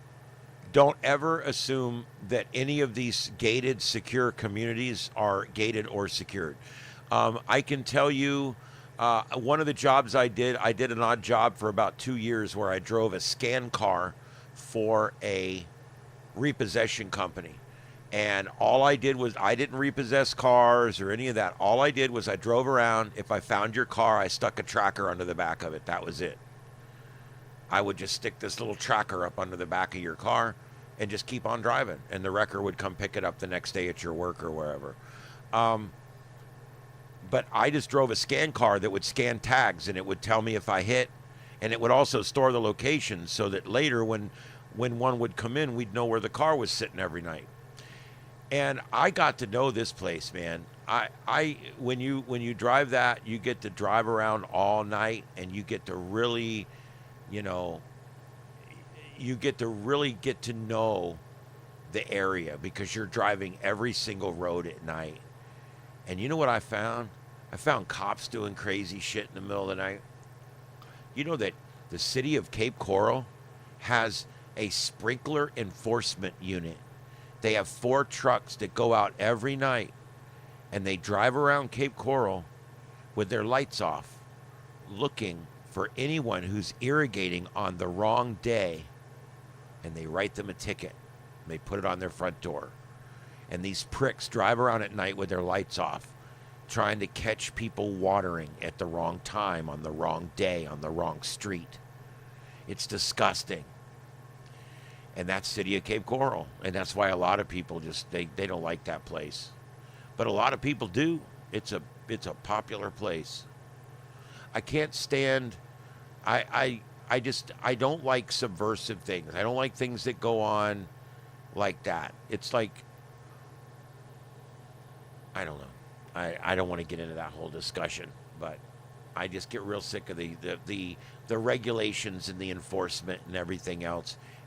It doesn't really end up helping much at the end of the day, but it sure makes everybody's life more difficult, and it justifies the position and makes the money needed to pay the people that work at the government, and that's pretty much all it is. Wow, Aquarius, I know people that were in very bad. I know myself, I was involved in an explosion in 1992 that blew me through a wall and out into the front yard. And when I landed out there, I ruined my back. And my recovery took a lot longer than I thought it would. And the problem was, had I told the truth about my injury, I would have been let go. They would have taken care of my injury, but I would have been let go because I was a line lieutenant and I had to be at 100% physically. And after my back injury, the doctor called me in and said, I can give you a disability. You're disabled. Your back's a mess and it may never be good enough to do this again. And I lied and did whatever I had to do. I told him thanks and I walked out and I went and signed up with a different doctor and walked in and lied to him and had him sign off my paperwork. And I took a whole handful of painkillers and went in there and did all the flex and the motion and all the bullshit I was doing. Yeah, I can do all this shit. Yeah, fuck yeah. And I lied because I wanted to be a firefighter. I wanted to stay on the job. And I stayed on the job for 13 years longer after I was told that I was disabled and I needed to quit and that I was done and that my career was over and that I needed to go find a good desk job somewhere because my back is ruined. And I said no. Nope. I'll suffer through the pain. And I've been suffering with the pain my whole life because I never got any benefits for my back injury because I lied and told him it wasn't hurt. So now later in life, I have a ruined back. I can only push a lawnmower about 3 strips in the yard and I'm done. I can't do very much at all. Climbing towers is really hurtful for me. There's very little I can do with my back. It's definitely a disability, but I've never let it be a disability. I go, whatever the job calls for, I do it, you know? And I was that way at the fire department. I kept my job. I got 3 more promotions. I made it all the way up to chief and retired. They bought me out on an early retirement. And it was all because I refused to quit. And I went and did what I had to do to keep my job and to keep going because my career was like, I was only like 5 years into my career and I had just gotten my white shirt. I just got promoted. I was the youngest lieutenant in the whole county and I wasn't giving it up. So where most people are looking for it, a lot of people are looking for a disability. I had one and gave it up, and now I'm literally paying the price the rest of my life for it. But it's okay, because I cherish those 10 or 12 years I got in that truck. There's nothing like riding the right seat in an engine. Until you're the captain of a station and you roll out of that station and it's all you, baby. You're the first one in, you and your crew. And you come out of that station and you make the right. And when you come around that corner, you see the freaking glow in the sky and that adrenaline drops. Oh my God, I mean, it gives me chills to think about it. And it's you. You have to go fix that. It's a feeling that most people will never feel. And we would arrive and we were high on life because we were helping people. We were making it happen. We were doing crazy things with crazy things. And I just loved being a firefighter, and I wasn't going to give it up for nothing. For nothing. And I didn't. I was able to do it for 10 or 12 more years, and then I did finally have to give it up. It had gotten so bad And the stress of the job had gotten to the point where I just couldn't handle it anymore. I'm seeing a shrink. I'm taking all kinds of pills. I'm not doing it. And I walked away. I took the retirement, stayed on for a year part-time, helping them out, and then I just finally walked away for good. Yeah, I was an EMT. I never went and did the 2-year degree to get my paramedics. The truth is I never wanted to get into the medical side of it. I did the medical side because it was my job, but I was a firefighter. That's what I did. I was a high-angle rescue guy. I managed the dive team for a while. I was a training officer for the department for many years. The fire side was my side. I mean, that was my thing. Yeah, the medical stuff we just did. I don't know. It was one of those things. We ran all the medical calls. My God, I've run thousands of medical calls. Holy shit. Wow.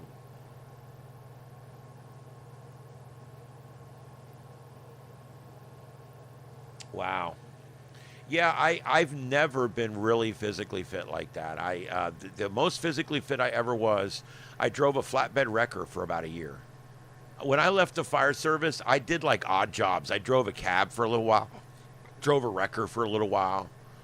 I've done 3 or 4 different weird driving type jobs. I did security work for a little while. I didn't like any of it.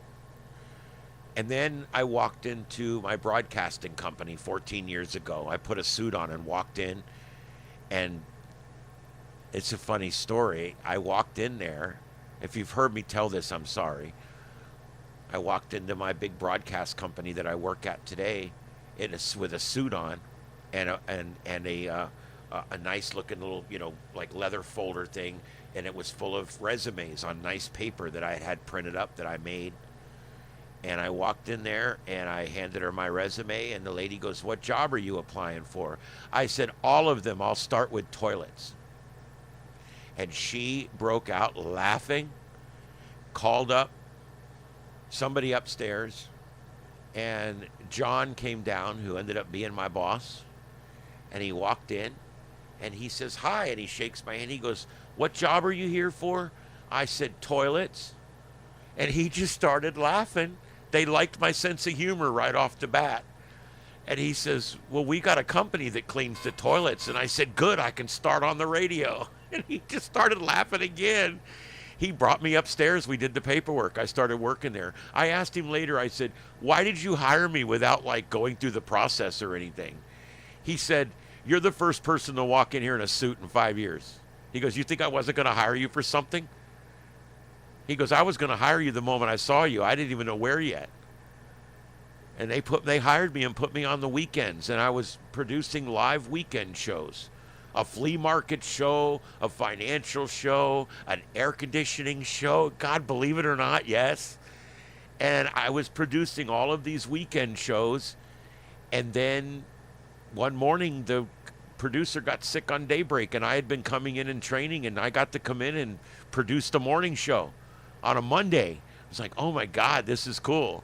And next thing you know, the guy that produced that show got a job in another market, and he was gone, and they promoted me into that position, and I've been producing either the morning or the afternoon show ever since. Yeah.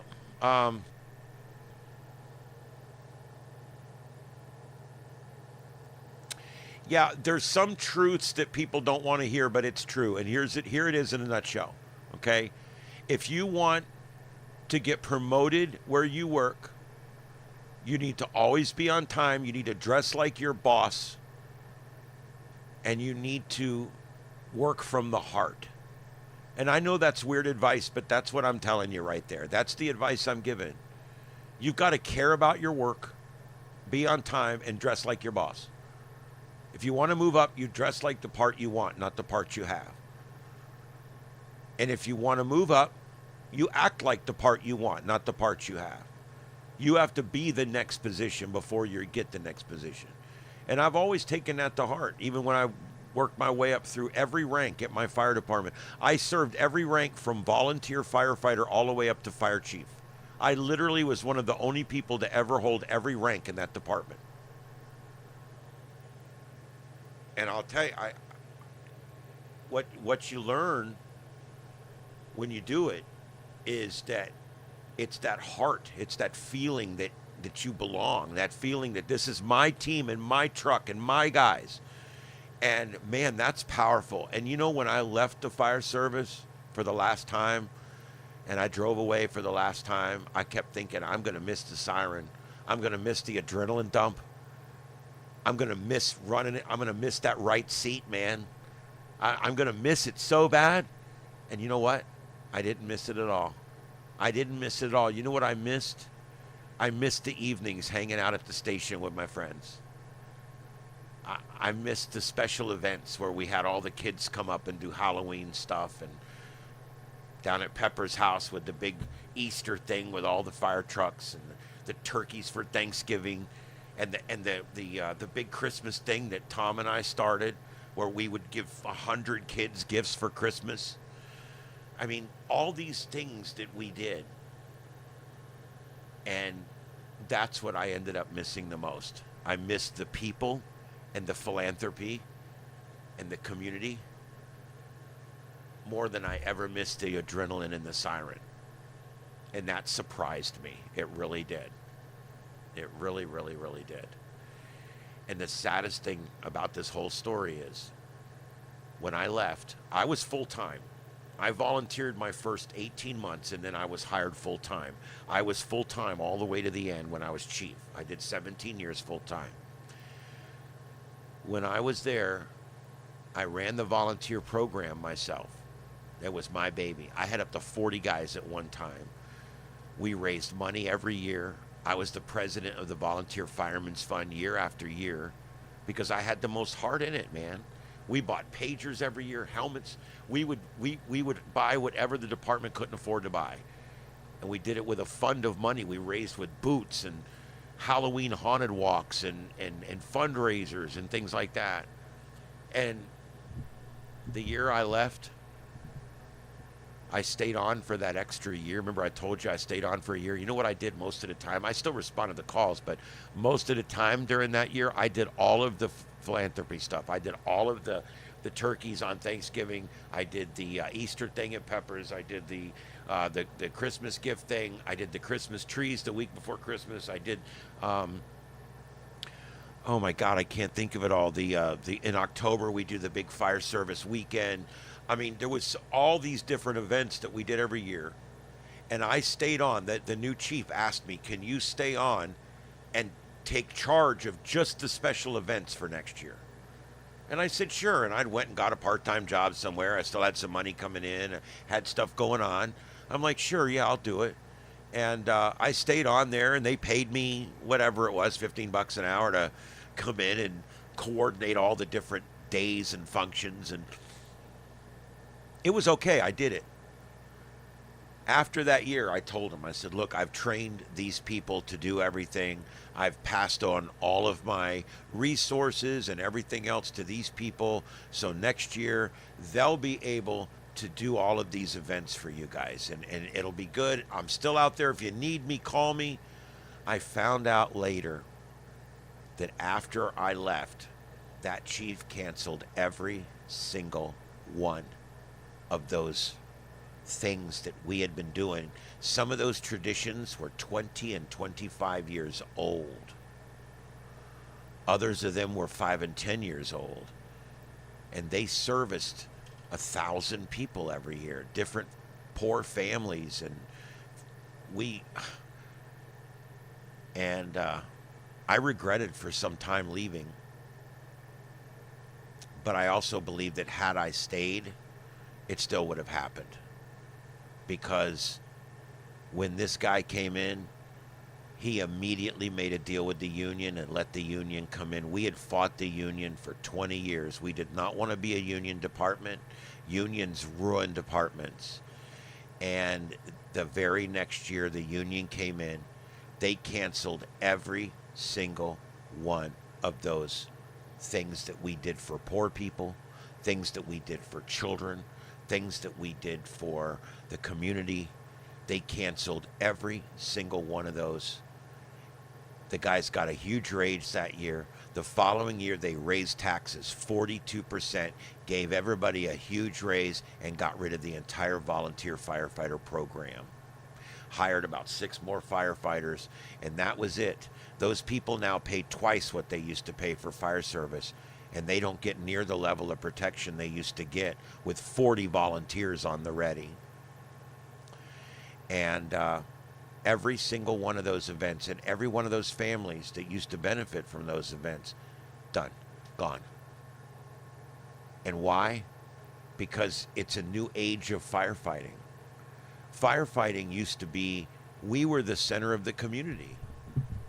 Our building was the community center out there. We had a bingo hall next door. We raised money in the bingo hall for cancer kids and God knows what else. It was all part of the community. We did weddings there. We did funerals there. Christ, we did everything in that building. It was the community hall and the community firehouse and it's gone now. It's all just literally because the days of the volunteer fire departments and the fire departments where the guys are all members of the community, they all really care about their community, they love their community so much, that's all gone now. All these firemen are union guys. They don't even live in the district they come to. They just work there. It's a job. They make really good money. They don't have to do shit. They sit around most of the time, or they're taking continuing education credits somewhere. It's a little ridiculous now. Our firefighters, they do get paid well now. And in most cases, I'm okay with that. But they don't do anything for the community like they used to. All they do now is if there's a fire, they show up and they put it out. And then they get in their truck and they leave. When we used to pull up to a fire, we would stay there all night. We would go in and put tarps over people's stuff. We would salvage all their stuff. We would try to use as little water as possible. We did everything we could to try to give people the minimum amount of damage to have to deal with. We used to go in and during a fire and try to salvage people's shit. People would tell us, there's a thing back there with every one of my pictures. I've run in and grabbed people's shit before while my guys are putting out the fire.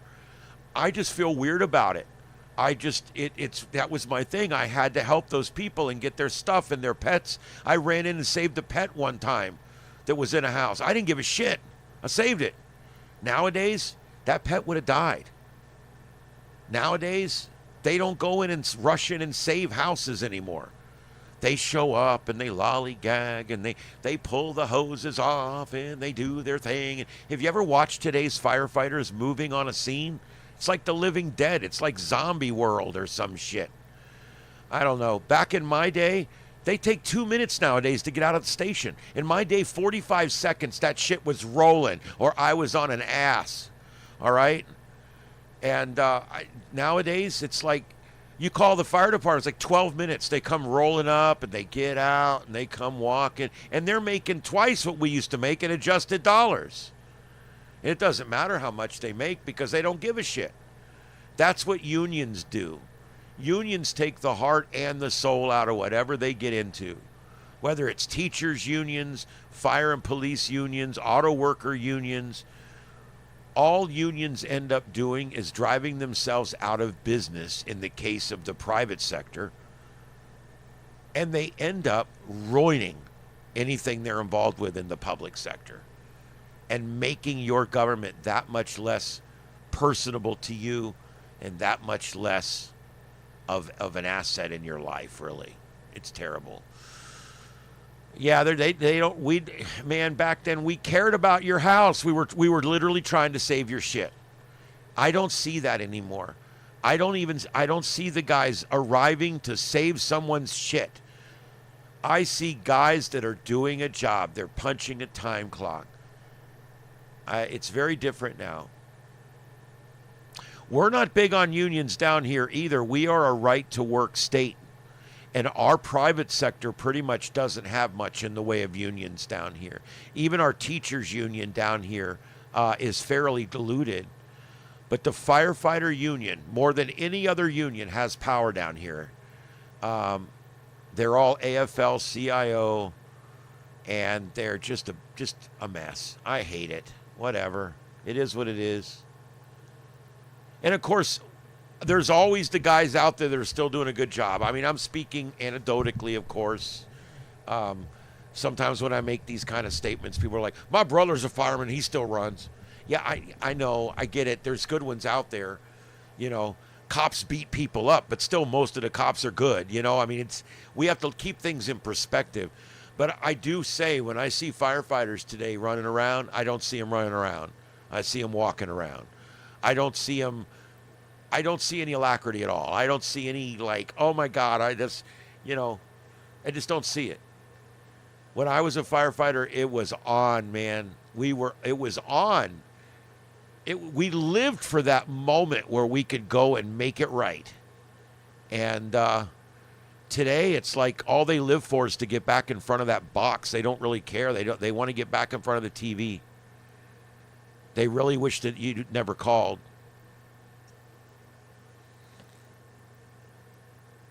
Yeah, Ohio. I know Ohio's big on unions. Yeah, they're big on unions. They're more generally speaking, your more dysfunctional states are also going to be your big union states. You'll find that to be quite common.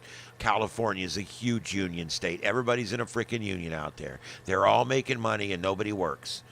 And it's the same thing in New York, New Jersey, Detroit, Michigan. No matter where you go up there, you're going to run into a state where the unions take over. You want to know why Detroit don't make cars anymore? Unions. You can't make a car in Detroit for under $100 an hour. So where do they make them? They make them in Kentucky now. I've been saying for years, we would love a Ford plant here in Florida. Bring it on. I want a Ford plant. I'll put it right up near Opelika. I'm serious.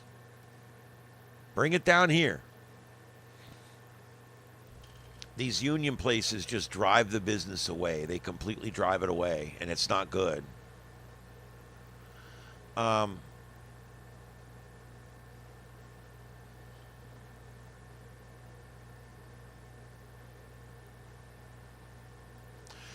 Galactic, yeah, in some cases you can use your straight stream to breach a wall. You normally wouldn't do that unless it was a total loss. See, if I go into a house and it's just rolling up one wall and across the ceiling, I'm going to snuff that couch out real quick, and that's going to put the fire out with the minimal amount of water. You watch these guys today, they walk in there and they just spray water everywhere like a sprinkler. And it's like, no, you crawl past the fire, you crawl to the base of the fire, and you put out the base of the fire, and the rest of it will go out on its own. You don't need to fight the whole thing. You don't need to. Fire above your head is burning gases. There's no sense in even trying to put water on that. You need to crawl to the source of the fire and snuff it out. But if you don't really give a shit, you're not going to get there in time anyway.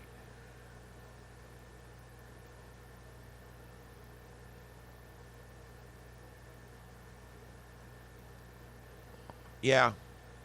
Most of your big corporations are moving out of California right now. As a matter of fact, Texas has a big boom of businesses coming in right now. Even Nevada's seeing a rise in businesses coming in, even though they're kind of middle of the road. Yeah, and of course here it's New York, New Jersey, the whole Northeast, and most of the northern Midwest. They're all coming here. It's just a long parade of cars coming down in U-Haul trucks. I don't know if you know it or not. We have a crisis here right now. We have U-Haul trucks parked on the sides of the road down here. They actually are paying people right now, and they are flying people, 20, 30 people. They'll fly them from say, Michigan or California, wherever, and they'll fly them down here into Miami. And then they'll all take Ubers to different U-Haul places and grab a U-Haul and drive it back up to Michigan. They're loading up a big U-Haul. They're putting 3 of the car trailers in the back, and then they're putting the small U-Haul on the trailer hitch on the back of the truck U-Haul. And then you're driving that back to Michigan. So they're trying to get 5 things back at one time. And then they got trucks now. They're moving them in. They're coming down. This truck holds 3 of the small trucks on its back. It's like a single loader thing. It's weird. They're doing everything they can because all the U-Hauls are in Florida and Texas right now. If you need a U-Haul and you're in Florida and you're going to New York, you can get one really cheap. If you're in New York and you're coming to Florida and you need a U-Haul, there's a 3-month wait, and it's going to cost you $1,000 minimum.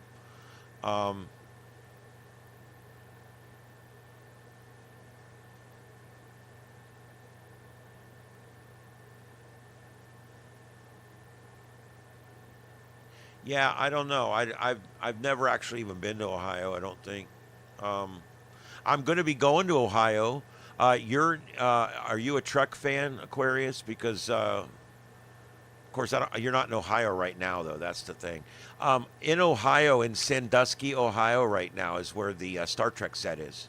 There's a full set mock-up of the Desilu set from Star Trek, the original series, there right now in a mall in Sandusky, Ohio. I've seen the set when it was here in Kingsland, Georgia, and it was amazing. Worth seeing. Hell, it's worth me driving up there to see it again. And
guys, I don't know what happened. My main mic went out.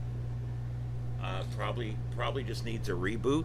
But luckily, I always have a backup mic here, and so there you go. I don't know what happened. I didn't touch a thing.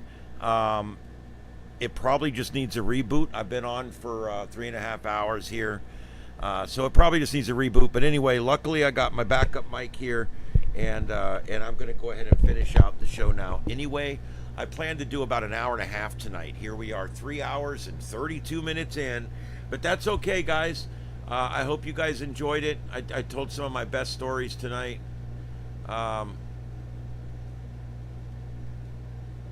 Yeah, I don't know what happened. That was weird. That's weird. I've never had the sound card just go out like that before in the middle of a broadcast. But it doesn't, like when I touch the mic, it doesn't look like it's hearing the mic, which is probably something to do with this sound card.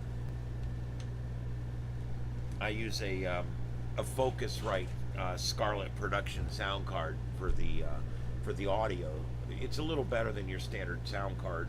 It gives you more of a production quality audio with the better mics and everything. But for right now, I'm using this little one. Okay, all right, guys, we're gonna call it. Thank you very much for being here. I really appreciate tonight, all the discussion and everything. Lots of folks came in tonight. That's awesome. Thank you very much. We're going to continue to keep pushing this thing forward. We're almost to 17,000. And there, I'm now getting a bandwidth warning. Yep, I'm going to go. Something's wrong. So we're going to call it. Have a good night, everybody. This is Starship Studios in Southwest Florida. And we are live, as always, here. And starting tomorrow, I'll be back here again. We'll be back on at 9 p.m. Eastern tomorrow, and we'll see you then. Maybe there'll be some news stories going on. If not, I'll have something racked up that we can talk about. So we'll see you then, everybody. My name's Ian. This is Starship Adventures, the sights and sounds of Earth. We'll see you tomorrow night. Have a good night, everybody. KO4 EFS clear. 7 3s.